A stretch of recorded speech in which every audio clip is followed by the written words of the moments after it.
चरना ते अपनी हाज़री दर प्रवान कराउंदियां होयां फतेह दा आवाज़ा बुलंद करना जी। वाहिगुरु जी का खालसा वाहिगुरु जी की फतेह। गुरु साहब जी ने अपार बख्शिश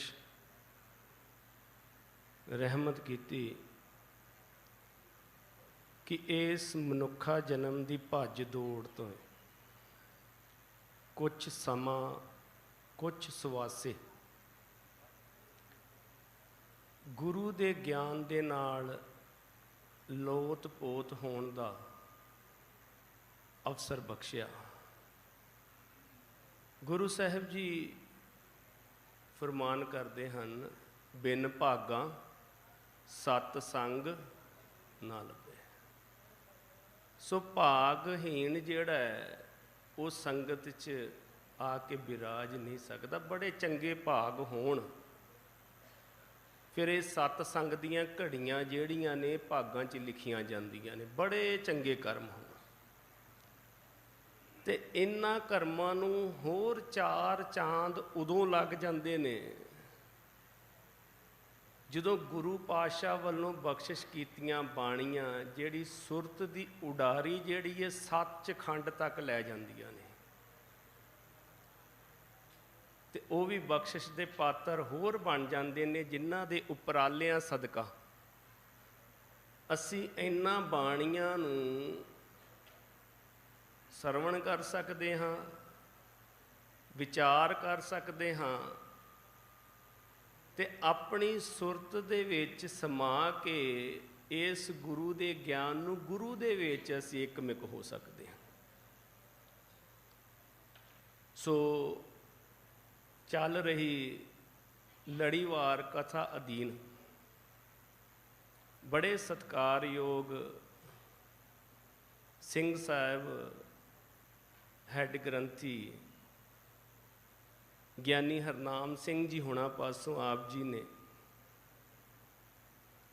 लड़ीवार विचार दे शब्द दो पदे जिहड़े श्री सुखमणी साहब जी बाणी जी दे आप जी ने सरवण किए हैं।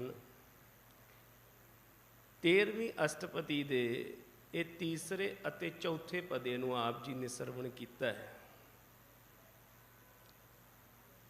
गुरु के प्रेम वालिओ ये बाणी जिहड़ी है इन्नी मकबूल है, बाणी तो सारी मकबूल है पर इस बाणी की लय तर्ज अते प्रेम दा आप जी अथाह सागर ठाठा मारदा संगतां दे हिरदे विच जदों झात मारदे हो, बाणी लंबेरी होण दे बावजूद भी नितनेम दीआं बाणियां दा अंग ना होण दे बावजूद भी अज ये बहुतात गुरु की संगत इस बाणी का नितनेम करती है, इस बाणी का भी नितनेम करती है। ते मजाल है कि इन्नी लंबेरी बाणी होण दे बावजूद भी एक सैकंड वास्ते भी साडा ध्यान भटक जाए। आप जी ख्याल करो, भावें कि असी सुखमणी साहब जी का जाप आप मुखों उचार रहे हैं या नहीं उचार रहे, बड़े कमाल की गल है कोई दूसरा भी उच्चारण कर रहा है तो जे साडे कन्नां दे विच आवाज़ पै रही है तो साडी सुरत जिहड़ी है ना वो परोई जाती है शब्द दे विच। ते लै इन्नी मधुर इन्नी मिठी बहुत ही सहज वाले शब्द सरल शब्द ते ये बाणी दी एक होर इंपॉर्टेंस ये भी है कि गुरु साहब जी ने इस दी रचना संपादना इस तरीके नाल कीती कि बाणी दीयां पंक्तियां अपनी व्याख्या आप ही करी जांदियां ने, इस करके सुरत होर जुड़दी है नाल। इन्ना प्रेम सत्कार इस बाणी नूं संगतां करदियां ने। आप जी ने कदी नहीं सुनिया होएगा दखणी ओंकार सोसाइटी, नहीं सुनिया होएगा।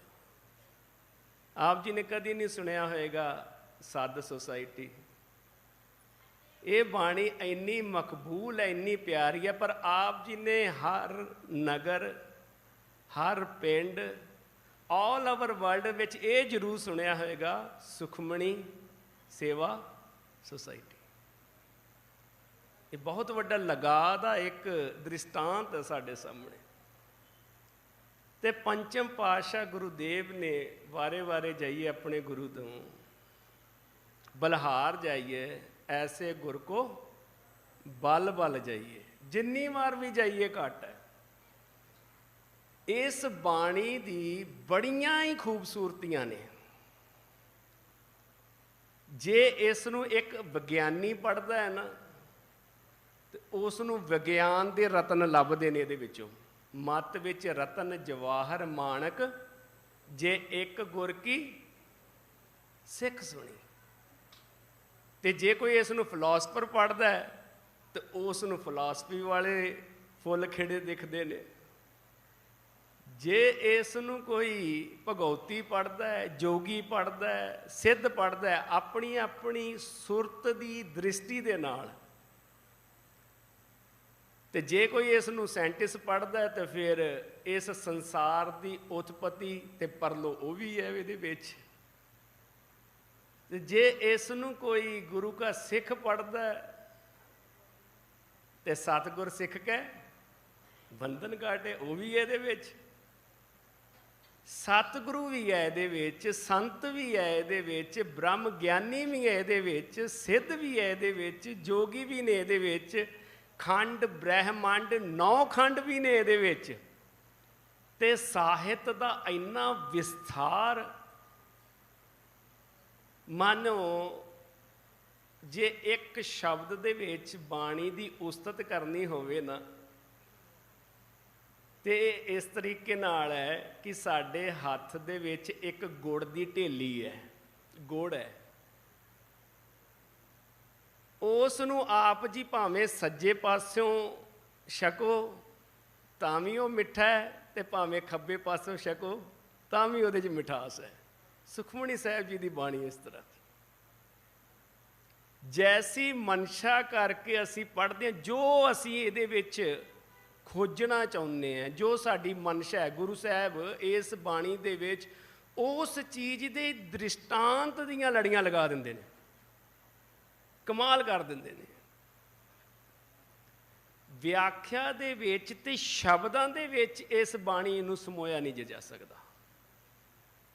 ਜਿਹੜਾ ਸੁਖਮਣੀ ਪੜ੍ਹਨ ਦਾ ਆਨੰਦ ਹੈ, ਜਿਹੜਾ ਸੁਖਮਣੀ ਨੂੰ ਸੁਣਨ ਦਾ ਆਨੰਦ ਹੈ, ਤੇ ਜਿਹੜਾ ਸੁਖਮਣੀ ਨੂੰ ਮੰਨਣ ਦਾ ਆਨੰਦ ਹੈ, ਸੱਚ ਜਾਣਿਓ ਉਹੀ ਜਾਣ ਸਕਦਾ ਜਿਹੜਾ ਮੰਨ ਰਿਹਾ। ਸ਼ਬਦਾਂ ਦੇ ਵਿੱਚ ਨਹੀਂ ਆ ਸਕਦਾ। ਉਸਤਤ ਕੀਤੀ ਜਾ ਸਕਦੀ ਹੈ, ਆਪ ਆਪਣੀ ਬੁੱਧ ਹੈ ਜੇਤੀ, ਵਰਣਨ ਕੀਤਾ ਜਾ ਸਕਦਾ ਹੈ, ਪਰ ਮਾਣ ਇਹਨੂੰ ਉਹੀ ਸਕਦਾ ਹੈ ਜਿਹੜਾ ਅੰਦਰ ਮੰਨ ਰਿਹਾ ਪਰ ਉਹ ਦੱਸ ਨਹੀਂ ਸਕਦਾ। ਜਿਉਂ ਗੂੰਗੇ ਦੀ ਮਠਿਆਈ ਹੈ। ਸੋ ਉਸ ਮਠਿਆਈ ਦੇ ਵਿੱਚੋਂ ਜਿਹੜਾ ਕਿਣਕਾ ਅੱਜ ਗੁਰੂ ਸਾਹਿਬ ਜੀ ਨੇ ਸਾਡੀ ਝੋਲੀ ਵਿੱਚ ਪਾਇਆ, ਉਸ 2 ਪਦਿਆਂ ਦੀ ਵਿਚਾਰ, ਉਸ 2 ਪਦਿਆਂ ਦਾ ਆਪ ਜੀ ਨੇ ਮੂਲ ਪਾਠ ਜਿਹੜਾ ਹੈ ਸਿੰਘ ਸਾਹਿਬ ਜੀ ਹੁਣਾਂ ਪਾਸੋਂ ਸਰਵਣ ਕੀਤਾ ਹੈ। ਗੁਰੂ ਕੇ ਪਿਆਰ ਵਾਲਿਓ, ਇਹ ਜਿਹੜਾ ਮਨੁੱਖ ਹੈ ਨਾ, ਆਦਿ ਕਾਲ ਤੋਂ ਹੀ, ਜਦੋਂ ਤੋਂ ਸ੍ਰਿਸ਼ਟੀ ਤੇ ਇਹ ਮਨੁੱਖਤਾ ਹੋਂਦ ਵਿੱਚ ਆਈ, ਉਸ ਦਿਨ ਤੋਂ ਲੈ ਕੇ ਤੇ ਅੱਜ ਤੱਕ, ਜਦੋਂ ਤੋਂ ਮਨੁੱਖ ਨੇ ਹੋਸ਼ ਸੰਭਾਲੀ ਤੇ ਅੱਜ ਤੱਕ ਤੇ ਰਹਿੰਦੀ ਦੁਨੀਆ ਤੱਕ, ਮਨੁੱਖ ਭਾਵੇਂ ਉਹ ਬੱਚਾ ਹੈ, ਜਵਾਨ ਹੈ, ਬਜ਼ੁਰਗ ਹੈ, ਉਹ ਮੇਲ ਹੈ ਜਾਂ ਫੀਮੇਲ ਹੈ, ਦੁਨੀਆ ਦਾ ਕੋਈ ਵੀ ਮਨੁੱਖ ਸਾਰੀ ਉਮਰ ਇੱਕ ਚੀਜ਼ ਨੂੰ ਪ੍ਰਾਪਤ ਕਰਨ ਵਾਸਤੇ ਤਤਪਰ ਰਹਿੰਦਾ ਹੈ, ਲਾਲਚੀ ਰਹਿੰਦਾ ਹੈ, ਹੋਰ ਦੀ ਮਨਸ਼ਾ ਰੱਖਦਾ ਹੈ, ਤ੍ਰਿਸ਼ਨਾ ਰੱਖਦਾ ਹੈ। ਉਹ ਚੀਜ਼ ਕੀ ਹੈ? ਸੁੱਖ। ਮਨੁੱਖ ਦੇ ਜਿੰਨੇ ਵੀ ਕਾਰ ਵਿਹਾਰ ਨੇ, ਮੈਨੂੰ ਮਾਫ ਕਰਨਾ, ਜਿੰਨੇ ਵੀ, ਭਾਵੇਂ ਦੁਨਿਆਵੀ ਤੇ ਭਾਵੇਂ ਅਧਿਆਤਮਕ, ਉਸ ਦਾ ਪਿਛੋਕੜ ਤੇ ਉਸ ਦੀ ਜਿਹੜੀ ਡੋਰ ਹੈ ਨਾ, ਉਹ ਜਾ ਕੇ ਸੁੱਖ ਦੀ ਕੁੰਡੀ ਦੇ ਨਾਲ ਬੰਨਣੀ ਚਾਹੁੰਦਾ। ਆਪ ਜੀ ਦੇਖ ਲਿਓ, ਅਸੀਂ ਘਰ ਪਰਿਵਾਰ ਜਾਂ ਬੱਚਿਆਂ ਨੂੰ ਪੜ੍ਹਾਉਂਦੇ ਹਾਂ, ਉਹਨਾਂ ਵੱਲ ਨਜ਼ਰ ਮਾਰਦੇ ਹਾਂ, ਅਰਦਾਸਾਂ ਕਰਦੇ ਹਾਂ ਬੱਚਿਆਂ ਵਾਸਤੇ, ਉਹਦੇ ਪਿੱਛੇ ਮਨਸ਼ਾ ਕੀ ਹੈ? ਸੁੱਖ। ਕਾਰੋਬਾਰ, ਨੌਕਰੀਆਂ ਦੀਆਂ ਅਰਦਾਸਾਂ ਹੁੰਦੀਆਂ, ਵਾਅਦੇ ਦੀਆਂ ਅਰਦਾਸਾਂ ਹੁੰਦੀਆਂ, ਮਨਸ਼ਾ ਕੀ ਹੈ? ਸੁੱਖ। ਗੁਰੂ ਦੇ ਚਰਨਾਂ ਦੇ ਵਿੱਚ ਆਣ ਕੇ ਅਰਦਾਸਾਂ ਸੋਧਦੇ ਹਾਂ, ਨਿਤਨੇਮ ਦੇ ਨਾਲ ਜੁੜਦੇ ਹਾਂ, ਗੁਰੂ ਦੇ ਨਾਲ ਜੁੜਦੇ ਹਾਂ, ਅਰਦਾਸਾਂ ਕੀ ਹੈ? ਸੁੱਖ। ਇਸ ਬਾਣੀ ਦੇ ਵਿੱਚ ਗੁਰੂ ਸਾਹਿਬ ਜੀ ਨੇ ਸੁੱਖ ਦਾ ਬਹੁਤ ਵਿਸਥਾਰ ਕੀਤਾ, ਤੇ ਮਨੁੱਖ ਨੂੰ ਇਹ ਲੱਗਦਾ ਅੱਜ ਤੱਕ ਕਿ ਮੈਂ ਆਪਣੇ ਯਤਨਾਂ ਨਾਲ ਸੁੱਖ ਨੂੰ ਪ੍ਰਾਪਤ ਕਰ ਲਾਂਗਾ ਤੇ ਮੈਂ ਸੁਖੀ ਹੋ ਜਾਵਾਂਗਾ।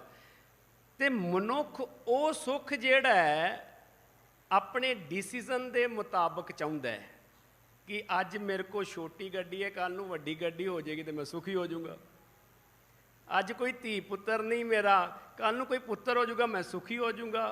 ਪੁੱਤਰ ਹੋ ਗਿਆ, ਹੁਣ ਉਹਨੂੰ ਖਿਡਾਉਣਾ ਪੈਂਦਾ। ਉਹ ਕਹਿੰਦਾ ਜਿੱਦਾਂ ਨੂੰ ਕੱਲ੍ਹ ਨੂੰ ਇਹ ਰਿੜਨ ਲੱਗ ਪਏਗਾ ਨਾ, ਫਿਰ ਥੋੜ੍ਹਾ ਜਿਹਾ ਸੁਖੀ ਹੋਵਾਂਗੇ, ਫਿਰ ਤੁਹਾਡੇ ਕੋਲ ਆਇਆ ਕਰਾਂਗੇ ਜੀ। ਹਜੇ ਤਾਂ ਟਾਈਮ ਨਹੀਂ ਲੱਗਦਾ, ਇਹਦੀ ਰਾਖੀ ਬੜੀ ਕਰਨੀ ਪੈਂਦੀ।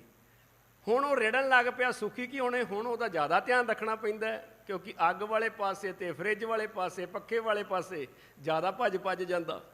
ਕਹਿੰਦੇ ਨੇ ਜਦੋਂ ਤੁਰਨ ਲੱਗ ਪਿਆ, ਆਪਣੀ ਕਿਰਿਆ ਸਾਧਨ ਲੱਗ ਪਿਆ, ਫਿਰ ਥੋੜ੍ਹੇ ਜਿਹੇ ਸੁਖੀ ਹੋ ਜਾਣਗੇ।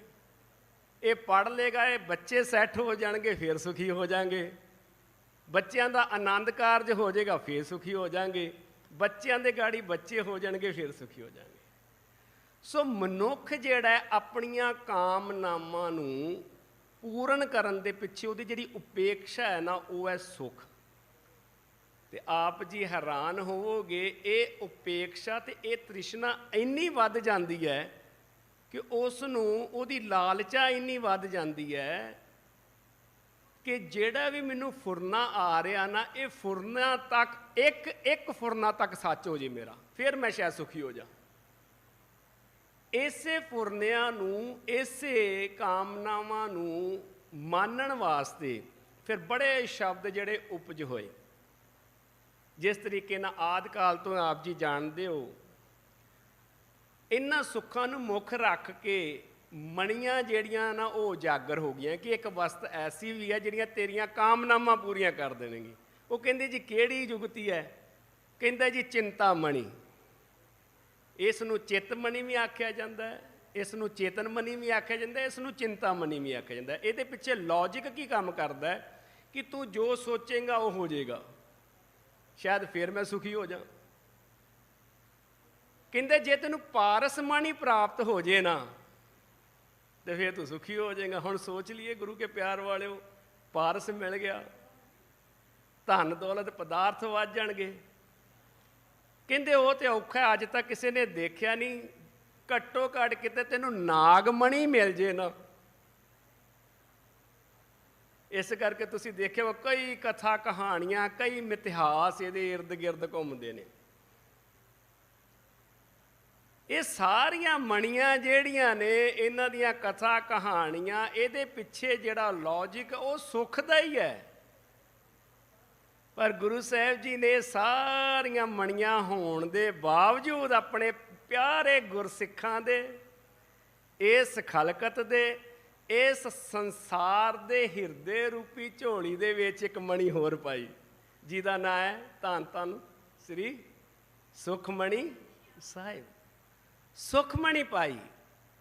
ਜੇਕਰ ਇਸ ਦੇ ਅੱਖਰੀ ਅਰਥ ਕਰੀਏ, ਮਣੀ ਦਾ ਅਰਥ ਹੁੰਦਾ ਹੀਰੇ ਜਵਾਹਰਾਤ ਜਾਂ ਕਰਾਮਾਤੀ ਚੀਜ਼, ਪਰ ਇੱਥੇ ਜਿਹੜੇ ਅਰਥ ਨੇ ਉਹ ਆਉਣਗੇ ਸੁੱਖਾਂ ਦੀ ਮਣੀ, ਸੁੱਖਾਂ ਦਾ ਨਿਧਾਨ, ਸੁੱਖਾਂ ਦਾ ਖਜ਼ਾਨਾ, ਸੁੱਖਾਂ ਦਾ ਭੰਡਾਰ। ਹੁਣ ਉਹ ਸਾਰੀਆਂ ਮਣੀਆਂ ਜਿਹੜੀਆਂ ਪਿੱਛੇ ਰਵਾਇਤੀ ਚੱਲਦੀਆਂ ਆ ਰਹੀਆਂ ਸਨ, ਤੇ ਗੁਰੂ ਸਾਹਿਬ ਜੀ ਦੀ ਗੁਰੂ ਘਰ ਦੀ ਸੁਖਮਣੀ ਦੇ ਵਿੱਚ ਅੰਤਰ ਕੀ ਹੈ? ਗੁਰੂ ਸਾਹਿਬ ਜੀ ਨੇ ਸਾਨੂੰ ਇਹ ਸੁਖਮਣੀ ਬਖਸ਼ਿਸ਼ ਕਿਉਂ ਕੀਤੀ? ਪਿਆਰਿਓ, ਆਪ ਜੀ ਖਿਆਲ ਕਰਿਓ, ਆਦਿ ਕਾਲ ਤੋਂ ਜਿਹੜੀਆਂ ਮਣੀਆਂ ਸੀ, ਸਪੋਜ਼ ਅਸੀਂ ਸਾਰੇ ਜਾਣੇ ਸੋਚ ਲਈਏ, ਜੇ ਸਾਨੂੰ ਪਾਰਸ ਮਣੀ ਮਿਲ ਜਾਵੇ, ਪਾਰਸ ਮਿਲ ਜੇ ਉਹ ਪੱਥਰ ਜਿਸ ਨੂੰ ਮਿਥਿਹਾਸ ਦੇ ਵਿੱਚ ਇਹ ਦੱਸਿਆ ਜਾਂਦਾ ਹੈ ਜੀ, ਜੇ ਉਹਨੂੰ ਲੋਹੇ ਦੇ ਨਾਲ ਲਗਾ ਦਈਏ ਤੇ ਸੋਨਾ ਬਣ ਜਾਂਦਾ। ਤੇ ਖਿਆਲ ਕਰਿਓ ਸਾਰੇ ਜਾਣੇ, ਬੜੀ ਇਮਾਨਦਾਰੀ ਨਾਲ ਆਪਣੇ ਮਨ 'ਚ ਝਾਤ ਮਾਰੀਏ, ਜੇ ਮੈਨੂੰ ਪਾਰਸ ਮਿਲ ਜੇ ਮੈਂ ਕੀ ਕਰਾਂਗਾ। ਤੇ ਹਾਲ ਸਾਰਿਆਂ ਦਾ ਇੱਕ ਹੀ ਹੋਏਗਾ, ਸਾਡੀ ਸੁਰਤ ਇੱਕ ਹੀ ਹੋਏਗੀ। ਉਹ ਕੀ? ਅਸੀਂ ਘਰ ਦੀ ਸੂਈ ਤੋਂ ਲੈ ਕੇ ਤੇ ਹਵਾਈ ਜਹਾਜ਼ ਤੱਕ ਸਾਰੀਆਂ ਚੀਜ਼ਾਂ ਨੂੰ ਛੁਆਵਾਂਗੇ। ਇਸ ਤਰ੍ਹਾਂ ਹੀ ਕਰਾਂਗੇ ਜੀ, ਬਿਲਕੁਲ ਇਸ ਤਰ੍ਹਾਂ ਕਰਾਂਗੇ। ਉਹ ਕੋਈ ਵਿਰਲਾ ਹੋਏਗਾ ਗੁਰੂ ਕਾ ਪਿਆਰਾ ਜਿਹੜਾ ਭਗਤ ਜੀ ਵਾਂਗੂ ਉਹ ਪਾਰਸ ਉੱਥੇ ਪਿਆ ਰਹੇਗਾ ਕਈ ਸਾਲ ਤੱਕ, ਕੋਈ ਵਿਰਲਾ, ਕੋਟਨ ਮੇ ਕਹੂ। ਸੂਈ ਤੋਂ ਲੈ ਕੇ ਹਵਾਈ ਜਹਾਜ਼ ਤੱਕ ਜਦੋਂ ਸੋਨੇ ਦਾ ਬਣ ਜਾਏਗਾ, ਫਿਰ ਅਸੀਂ ਕੀ ਸੋਚਾਂਗੇ ਹੁਣ ਕਿਹੜੀ ਚੀਜ਼ ਰਹਿ ਗਈ, ਉਹਨੂੰ ਵੀ ਛੁਆਈਏ। ਸਿਰਫ ਮੈਂ ਇਹ ਬੇਨਤੀ ਕਰਨਾ ਚਾਹੁੰਦਾ, ਇਹ ਜਿੰਨੀਆਂ ਮਣੀਆਂ ਸਨ ਇਹਨਾਂ ਦੇ ਨਾਲ ਪਦਾਰਥ ਤੇ ਵਧੇ, ਪਰ ਤ੍ਰਿਸ਼ਨਾ ਵੀ ਵਧੀ। ਪਦਾਰਥ ਵਧੇ, ਲਾਲਸਾ ਵੀ ਵਧੀ। ਪਦਾਰਥ ਵਧੇ, ਸਹੂਲਤਾਂ ਵਧੀਆਂ, ਪਰ ਸੁੱਖ ਪ੍ਰਾਪਤ ਨਹੀਂ ਹੋਇਆ, ਸਹਿਜ ਪ੍ਰਾਪਤ ਨਹੀਂ ਹੋਇਆ, ਵਿਸ਼ਰਾਮ ਪ੍ਰਾਪਤ ਨਹੀਂ ਹੋਇਆ। ਮੈਂ ਇੱਕ ਛੋਟੀ ਜਿਹੀ ਕਹਾਣੀ ਆਪ ਜੀ ਨਾਲ ਸਾਂਝੀ ਪਾਵਾਂ, ਥੋੜੀ ਜਿਹੀ ਇਹ ਗੱਲ ਪਕੜ 'ਚ ਆ ਜਾਏਗੀ। ਇਹ ਤੀਸਰੀ ਚੌਥੀ ਦੇ ਸਿਲੇਬਸ ਦੇ ਵਿੱਚ ਕਹਾਣੀ ਆਉਂਦੀ ਹੁੰਦੀ ਸੀ, ਸ਼ਾਇਦ ਹੁਣ ਵੀ ਹੋਵੇ। ਉਹਦੇ ਵਿੱਚ ਇੱਕ ਰਾਜੇ ਦੀ ਗੱਲ ਕੀਤੀ ਗਈ। ਇੱਕ ਰਾਜਾ ਹੁੰਦਾ ਹੈ, ਉਹ ਯੋਗ ਸਾਧਨਾ ਭਗਤੀ ਸਾਧਨਾ ਕਰਦਾ ਹੈ। ਸਾਧਨਾ ਕਰਦੇ ਕਰਦੇ ਇੱਕ ਦਿਨ ਉਹਦੀ ਭਗਤੀ ਪ੍ਰਵਾਨ ਹੁੰਦੀ ਤੇ ਦੇਵਦੂਤ ਉਹਦੇ ਸਾਹਮਣੇ ਨਾਜ਼ਲ ਹੋ ਜਾਂਦਾ। ਉਹ ਕਹਿੰਦਾ, ਰਾਜਨ ਤੇਰੀ ਭਗਤੀ ਪ੍ਰਵਾਨ ਹੋ ਗਈ, ਦੱਸ ਤੈਨੂੰ ਕੀ ਚਾਹੀਦਾ। ਕਹਿੰਦਾ ਜੀ ਮੈਨੂੰ ਚਿੰਤਾਮਣੀ ਚਾਹੀਦੀ। ਕਹਿੰਦੇ ਭਾਵ? ਕਹਿੰਦੇ ਮੈਨੂੰ ਉਹ ਸ਼ਕਤੀ ਚਾਹੀਦੀ ਹੈ ਕਿ ਮੈਂ ਜਿਹੜੀ ਚੀਜ਼ ਨੂੰ ਹੱਥ ਲਾਵਾਂ ਉਹ ਸੋਨੇ ਦੀ ਹੋ ਜੇ। ਕਹਿੰਦੇ ਪੱਕਾ ਇਹੀ ਚਾਹੀਦਾ? ਕਹਿੰਦੇ ਜੀ ਇਹੀ ਚਾਹੀਦਾ। ਕਹਿੰਦੇ ਜੀ ਠੀਕ ਹੈ, ਤਥਾਸਤੂ। ਹੁਣ ਰਾਜਨ ਬੜਾ ਖੁਸ਼ ਹੈ, ਸਵੇਰੇ ਉੱਠਦਾ ਅੰਮ੍ਰਿਤ ਵੇਲੇ, ਉੱਠਦਿਆਂ ਉਹਨੂੰ ਚਾਹ ਹੁੰਦਾ ਹੈ। ਉਹ ਕਹਿੰਦਾ ਦੇਖਾਂ ਤੇ ਸਹੀ ਪਹਿਲਾਂ ਮੈਂ ਕਿ ਉਹ ਸ਼ਕਤੀ ਆਈ ਵੀ ਹੈ ਮੇਰੇ 'ਚ। ਇੱਕ ਕਹਾਣੀ ਹੈ, ਉਦਾਹਰਣ ਹੈ ਸਮਝਾਉਣ ਵਾਸਤੇ। ਉਹ ਸਭ ਤੋਂ ਪਹਿਲਾਂ ਆਪਣੇ ਲਾਗੇ ਪਿਆ ਜਿਹੜੀ ਵੀ ਲੋਹੇ ਦੀ ਵਸਤੂ ਹੈ ਜਾਂ ਕੋਈ ਗਲਾਸ ਹੈ, ਚਿਮਚਾ ਹੈ, ਕੁਛ ਵੀ ਹੈ, ਉਸ ਨੂੰ ਹੱਥ ਲਾਉਂਦਾ, ਉਹ ਸੋਨੇ ਦਾ ਹੋ ਜਾਂਦਾ। ਲੱਕੜ ਦਾ ਪਲੰਘ, ਉਸ ਨੂੰ ਹੱਥ ਲਾਉਂਦਾ, ਸੋਨੇ ਦਾ ਹੋ ਜਾਂਦਾ। ਉਹ ਅੰਮ੍ਰਿਤ ਵੇਲੇ ਤੋਂ ਉੱਠ ਕੇ ਅੱਜ ਉਹਨੂੰ ਨਾਮ ਬਾਣੀ ਭੁੱਲ ਗਿਆ। ਹੁਣ ਵਾਰੀ ਵਾਰੀ ਸਭ ਤੋਂ ਪਹਿਲਾਂ ਤਾਂ ਆਪਣੇ ਬੈੱਡਰੂਮਾਂ ਦੀਆਂ ਚੀਜ਼ਾਂ ਨੂੰ ਹੱਥ ਲਾਉਂਦਾ, ਸੋਨੇ ਦਾ ਹੋ ਜਾਂਦਾ। ਫਿਰ ਬਾਗ ਬਗੀਚੇ ਵਿੱਚ ਚਲੇ ਜਾਂਦਾ, ਰੁੱਖਾਂ ਨੂੰ ਹੱਥ ਲਾਉਂਦਾ, ਫੁੱਲ ਨੂੰ ਹੱਥ ਲਾਉਂਦਾ। ਸਿਖਰ ਦੁਪਹਿਰ ਹੋ ਜਾਂਦੀ, ਮੁੜਕੋ ਮੁੜਕੀ ਪਸੀਨੋ ਪਸੀਨੀ ਹੋ ਜਾਂਦਾ। ਜਦੋਂ ਅੰਦਰ ਵਾਪਸ ਆਉਂਦਾ, ਇੱਕ ਉਹਦੀ ਛੋਟੀ ਜਿਹੀ ਬੇਟੀ ਜਿਹੜੀ 9-10 ਸਾਲਾਂ ਦੀ, ਉਹ ਭੱਜ ਕੇ ਆਉਂਦੀ ਹੈ। ਬੱਚੇ ਜਦੋਂ ਮਿਲਦੇ ਨੇ ਜਾਂ ਸਵੇਰੇ ਉੱਠਦੇ ਨੇ ਨਾ, ਆਪਣੇ ਮੰਮੀ ਪਾਪਾ ਨੂੰ ਭੱਜ ਕੇ ਆਣ ਕੇ ਮਿਲਦੇ ਨੇ। ਉਹ ਜਦੋਂ ਭੱਜ ਕੇ ਆਣ ਕੇ ਮਿਲਦੀ, ਉਹਨੂੰ ਚੁੱਕਣ ਲੱਗਦਾ ਗੋਦੀ ਵਿੱਚ, ਜਦੋਂ ਹੱਥ ਲਾਉਂਦਾ ਤੇ ਉਹ ਵੀ ਸੋਨੇ ਦੀ ਹੋ ਜਾਂਦੀ। ਦ੍ਰਿਸ਼ਟਾਂਤ ਕੀ ਸੀ ਕਿ ਲਾਲਚ ਜਿਹੜਾ ਹੈ ਮਨੁੱਖ ਦਾ, ਲਾਲਚ ਇਹ ਇੰਨਾ ਵੱਧ ਜਾਂਦਾ ਕਿ ਇਹਦੇ ਵਿੱਚ ਅੰਨਾ ਹੋ ਕੇ ਇਹ ਸੁੱਖ ਦੇ ਮਗਰ ਭੱਜਦਿਆਂ ਭੱਜਦਿਆਂ, ਪਦਾਰਥਾਂ ਦੇ ਮਗਰ ਭੱਜਦਿਆਂ ਭੱਜਦਿਆਂ, ਪਦਾਰਥ ਦੇਣ ਵਾਲੇ ਨੂੰ, ਦਾਤਾਂ ਦੇਣ ਵਾਲੇ ਨੂੰ ਵਿਸਰ ਜਾਂਦਾ। ਦਾਤ ਪਿਆਰੀ ਵਿਸਰਿਆ ਦਾ। ਹੁਣ ਪਛਤਾਉਂਦਾ ਹੈ, ਫੇਰ ਅਰਜ਼ੋਈਆਂ ਕਰਦਾ, ਅਥਰੂ ਕੇਰਦਾ, ਫੇਰ ਤਰਲੇ ਮਿੰਨਤਾਂ ਕਰਕੇ ਅਰਦਾਸ ਕਰਦਾ। ਦੇਵਦੂਤ ਆਉਂਦਾ, ਕਹਿੰਦੇ ਹੁਣ ਦੱਸ ਕੀ ਹੋਇਆ? ਕਹਿੰਦੇ ਜੀ ਮੈਨੂੰ ਨਹੀਂ ਚਾਹੀਦਾ।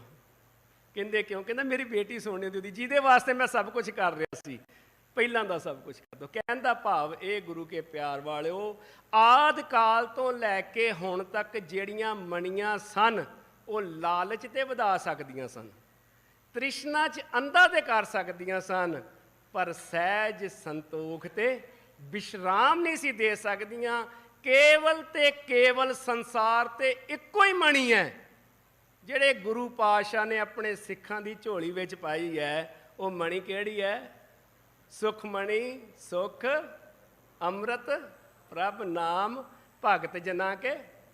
ਜਿੱਥੇ ਦੁਨੀਆ ਦੀਆਂ ਮਣੀਆਂ ਲਾਲਚਾਵਾਂ ਤੇ ਤ੍ਰਿਸ਼ਨਾਵਾਂ ਪੈਦਾ ਕਰਦੀ ਹੈ, ਉੱਥੇ ਗੁਰੂ ਦੀ ਮਣੀ ਇਸ ਥਾਂ ਦੇ ਉੱਤੇ ਹੀ, ਇਸ ਚੌਂਕ ਦੇ ਉੱਤੇ ਦੇਗੇ ਵਿੱਚ ਬੈਠੇ ਉਬਲਦੇ ਹੋਏ ਵੀ ਮਨ ਵਿਸ਼ਰਾਮ ਹੈ, ਭਾਈ ਦਿਆਲਾ ਜੀ ਦਾ ਦੇਗੇ ਵਿੱਚ ਬਹਿ ਕੇ ਵੀ ਮਨ ਵਿਸ਼ਰਾਮ ਹੈ। ਤੇ ਇਸ ਸੁਖਮਣੀ ਨੂੰ ਉਚਾਰਨ ਕਰਨ ਵਾਲੇ ਦਾਤੇ ਤੱਤੀ ਤਵੀ ਤੇ ਬਹਿ ਕੇ ਵੀ ਮਨ ਵਿਸ਼ਰਾਮ ਹੈ। ਗੁਰੂ ਕੇ ਪਿਆਰ ਵਾਲਿਓ, ਇੱਥੇ ਇੱਕ ਦੂਸਰਾ ਬੈਨੀਫਿਟ ਹੋਰ ਮਿਲ ਗਿਆ ਸਾਨੂੰ। ਕਿਹੜਾ? ਭਗਤ ਦੀ ਡੈਫੀਨੇਸ਼ਨ ਦੇ ਦਿੱਤੀ ਗੁਰੂ ਸਾਹਿਬ ਜੀ ਨੇ। ਡੈਫੀਨੇਸ਼ਨ ਕੀ ਹੈ? ਜਿਨ੍ਹਾਂ ਦੇ ਹਿਰਦੇ ਦੇ ਵਿੱਚ ਨਾਮ ਹੁੰਦਾ ਤੇ ਜਿਹੜੇ ਭਗਤ ਜਨ ਹੁੰਦੇ ਆ, ਉਹਨਾਂ ਦੇ ਮਨ ਦੇ ਵਿੱਚ ਵਿਸ਼ਰਾਮ ਹੁੰਦਾ, ਸਹਿਜ ਹੁੰਦਾ, ਸੰਤੋਖ ਹੁੰਦਾ, ਸੰਤੋਖੀ ਬਿਰਤੀ ਵਾਲੇ। ਸੋ ਗੁਰੂ ਕੇ ਪਿਆਰ ਵਾਲਿਓ, ਇਹ ਫਰਕ ਹੈ ਦੁਨੀਆ ਦੀ ਮਣੀਆਂ ਦਾ ਤੇ ਗੁਰੂ ਘਰ ਦੀ ਮਣੀ ਦਾ। ਜਿਸ ਮਣੀ ਦੇ ਦੋ ਮਣਕੇ ਅੱਜ ਆਪ ਜੀ ਸਰਵਣ ਕਰ ਰਹੇ ਹੋ, ਇਸ ਪਾਵਨ ਬਾਣੀ ਦੇ ਜੇ ਆਪ ਜੀ ਅਰਥ ਕਰੋਗੇ ਹੈਰਾਨ ਹੋ ਜਾਓਗੇ। ਇਸ ਪਾਵਨ ਬਾਣੀ ਦੇ ਨਾਮ ਨੂੰ ਜਦੋਂ ਆਪ ਜੀ ਸੰਧੀ ਛੇਦ ਕਰੋਗੇ, ਇਸ ਨੂੰ 3 ਹਿੱਸਿਆਂ 'ਚ ਆਪਾਂ ਜੋੜ ਸਕਦੇ ਹਾਂ।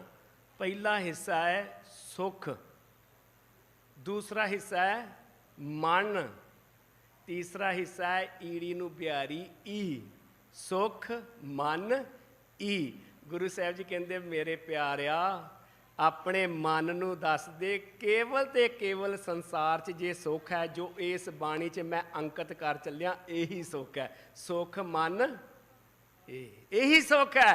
ਹੁਣ ਇਹਨੂੰ ਤੂੰ ਪੜ੍ਹ ਕੇ ਵਿਚਾਰ ਕੇ ਆਪਣੇ ਜੀਵਨ ਵਿੱਚ ਢਾਲ ਕੇ ਤੇ ਉਸ ਸੁੱਖ ਨੂੰ ਪ੍ਰਾਪਤ ਕਰ ਲੈ। ਜੋ ਸੁੱਖ ਕੋ ਚਾਹੇ ਸਦਾ ਲੈ। ਪਰ ਸੱਚ ਜਾਣਿਓ, ਅਸੀਂ ਨਹੀਂ ਜੇ ਲੈਂਦੇ, ਨਹੀਂ ਲੈਂਦੇ। ਇਹ ਅਰਥ ਨੇ। ਇਸ ਬਾਣੀ ਦਾ ਜੇ ਤੱਤਸਾਰ ਵੇਖਣਾ ਹੋਵੇ, ਆਪ ਜੀ ਹੈਰਾਨ ਹੋ ਜਾਓਗੇ। ਇਸ ਬਾਣੀ ਦਾ ਜੇ ਤੱਤਸਾਰ ਵੇਖਣਾ ਹੋਵੇ ਨਾ, ਤੇ 4 ਪੰਕਤੀਆਂ ਦੇ ਵਿੱਚ ਸਾਰੀ ਬਾਣੀ ਦਾ ਤੱਤਸਾਰ ਆ ਜਾਂਦਾ। ਉਸ ਤਰ੍ਹਾਂ ਤੇ ਰਹਾਉ ਦੀ ਪੰਕਤੀ 'ਚ ਤੱਤਸਾਰ ਹੈ, ਕੋਈ ਸ਼ੱਕ ਨਹੀਂ, ਪਰ ਆਪ ਜੀ ਹੈਰਾਨ ਹੋਵੋਗੇ। ਕੇਵਲ ਤੇ ਕੇਵਲ ਇਹ ਉਹ ਬਾਣੀ ਹੈ ਗੁਰੂ ਸਾਹਿਬ ਜੀ ਦੀ, ਜਿਹਦਾ ਬਾਣੀ ਦੇ ਵਿੱਚ ਹੀ 4 ਵਾਰਾਂ ਨਾਮ ਆਉਂਦਾ। ਆਰੰਭਤਾ ਗੁਰੂ ਸਾਹਿਬ ਨਾਮ ਤੋਂ ਕਰਦੇ ਨੇ। ਗੌੜੀ, ਸੁਖਮਨੀ, ਮਹੱਲਾ ਪੰਜਵਾਂ। ਆਰੰਭਤਾ ਸਾਰੀਆਂ ਬਾਣੀਆਂ ਦਾ ਨਾਮ ਤੋਂ ਹੁੰਦਾ, ਕੇਵਲ ਜਪਜੀ ਸਾਹਿਬ ਨੂੰ ਛੱਡ ਕੇ। ਜਪਜੀ ਸਾਹਿਬ ਜੀ ਦੇ ਮੰਗਲਾਚਰਨ ਤੋਂ ਬਾਅਦ ਨਾਮ ਗੁਰੂ ਸਾਹਿਬ ਅੰਕਿਤ ਕਰਦੇ, ਉਹ ਵੱਖਰਾ ਵਿਸ਼ਾ। ਗੁਰੂ ਸਾਹਿਬ ਕਿਰਪਾ ਕਰਨ, ਕੱਲ ਵਿਚਾਰ ਗੁਰੂ ਸਾਹਿਬ ਕਰਵਾ ਲੈਣ ਬੰਗਲਾ ਸਾਹਿਬ। ਪਹਿਲੀ ਪੰਕਤੀ ਦੇ ਵਿੱਚ ਬਾਣੀ ਦਾ ਨਾਮ ਆਰੰਭ ਹੋ ਗਿਆ। ਉਸ ਤੋਂ ਬਾਅਦ ਖਿਆਲ ਕਰਿਓ, ਰਹਾਉ ਦੀ ਪੰਕਤੀ ਦੇ ਵਿੱਚ ਬਾਣੀ ਦਾ ਨਾਮ ਅੰਕਿਤ ਕੀਤਾ ਗੁਰੂ ਸਾਹਿਬ। ਇਹ ਐਵੇਂ ਨਹੀਂ ਹੋ ਗਿਆ। ਪ੍ਰਥਮ ਪੰਕਤੀ ਦੇ ਵਿੱਚ ਬਾਣੀ ਦਾ ਨਾਮ ਉਚਾਰਨ ਹੈ, ਰਹਾਉ ਦੀ ਪੰਕਤੀ ਦੇ ਵਿੱਚ ਬਾਣੀ ਦਾ ਨਾਮ ਉਚਾਰਨ ਹੈ। ਆਪ ਜੀ ਨੇ ਰਹਾਉ ਦੀਆਂ ਪੰਕਤੀਆਂ ਹੁਣੇ ਸਰਵਣ ਕੀਤੀਆਂ, ਆਪ ਜੀ ਨੇ ਉਚਾਰਨ ਕੀਤੀਆਂ। ਸੁਖਮਣੀ ਸੁਖ ਅੰਮ੍ਰਿਤ ਪ੍ਰਭ ਨਾਮ, ਭਗਤ ਜਨਾ ਕੇ ਮਨ ਵਿਸਰਾਮ। ਇਹ ਰਹਾਉ ਦੀ ਪੰਕਤੀ ਹੈ। ਉਸ ਤੋਂ ਬਾਅਦ ਗੁਰੂ ਸਾਹਿਬ ਜੀ ਨੇ ਤੀਸਰੀ ਵਾਰੀ ਜਦੋਂ ਇਸ ਬਾਣੀ ਦਾ ਨਾਂ ਉਚਾਰਨ ਕੀਤਾ, ਸੁਖਮਣੀ ਸਹਿਜ ਗੋਬਿੰਦ ਗੁਣ ਨਾਮ, ਤੇ ਚੌਥੀ ਵਾਰ ਜਦੋਂ ਗੁਰੂ ਸਾਹਿਬ ਜੀ ਨੇ ਇਸ ਬਾਣੀ ਦਾ ਨਾਂ ਉਚਾਰਨ ਕੀਤਾ, ਆਪ ਜੀ ਆਸ਼ਾ ਸ਼ਿਕਾਰ ਉੱਠੋਗੇ, ਨਾਨਕ ਇਹ ਗੁਣ ਨਾਮ ਸੁਖਮਣੀ। ਗੁਰੂ ਕੇ ਪਿਆਰ ਵਾਲਿਓ, ਕਿੰਨਾ ਉਹ ਹਿਰਦਾ ਪ੍ਰੇਮ ਨਾਲ ਓਤ-ਪੋਤ ਹੋਏਗਾ। ਪਹਿਲੀ ਪੰਕਤੀ ਦੇ ਵਿੱਚ ਬਾਣੀ ਦੀ ਆਰੰਭਤਾ ਦੇ ਵਿੱਚ ਬਾਣੀ ਦਾ ਨਾਮ, ਰਹਾਉ ਦੀ ਪੰਕਤੀ ਦੇ ਵਿੱਚ ਬਾਣੀ ਦਾ ਨਾਮ, ਤੀਸਰੀ ਵਾਰ ਗੋਬਿੰਦ ਦੇ ਨਾਮ ਦੇ ਨਾਲ ਬਾਣੀ ਦਾ ਨਾਮ, ਚੌਥੀ ਵਾਰ ਜਦੋਂ ਸੁਖਮਣੀ ਸਾਹਿਬ ਦੀ ਬਾਣੀ ਸੰਪੂਰਨ ਹੋਈ ਤੇ ਸੰਪੂਰਨਤਾ ਦੀ ਅਖੀਰ ਦੇ ਵਿੱਚ ਵੀ ਕਿਹੜਾ ਨਾਮ? ਸੁਖਮਣੀ ਦਾ ਨਾਮ। ਨਾਨਕ ਇਹ ਗੁਣ ਨਾਮ ਸਮਾਪਤੀ। ਸੁੱਖ ਤੋਂ ਲੈ ਕੇ ਸੁੱਖ ਤੱਕ ਦਾ ਸਫ਼ਰ, ਸਹਿਜ ਤੋਂ ਲੈ ਕੇ ਸਹਿਜ ਦਾ ਸਫ਼ਰ। ਗੁਰੂ ਸਾਹਿਬ ਜੀ ਨੇ ਬਹੁਤ ਸਾਹਿਤ ਜਿਹੜਾ ਸਾਂਝਾ ਕੀਤਾ ਇਸ ਬਾਣੀ 'ਚ, ਬੜਾ ਗਿਆਨ ਬਖਸ਼ਿਸ਼ ਕੀਤਾ। ਮੈਂ ਇੱਕ ਬੇਨਤੀ ਹੋਰ ਕਰਦਾ ਚਲਾਂ। ਸਿਰਫ ਪੰਕਤੀਆਂ ਦਾ ਕਿਸੇ ਚੀਜ਼ ਦੀ ਨੌਲੇਜ ਹੋਣੀ ਹੀ ਗਿਆਨ ਨਹੀਂ ਹੈ, ਕੇਵਲ ਗਿਆਨ ਨਹੀਂ ਹੈ ਉਹ। ਮਾਫ ਕਰਨਾ, ਗਿਆਨ ਦੀ ਪਰਿਭਾਸ਼ਾ ਅਸੀਂ ਬਦਲੀ ਜਾ ਰਹੇ ਹਾਂ।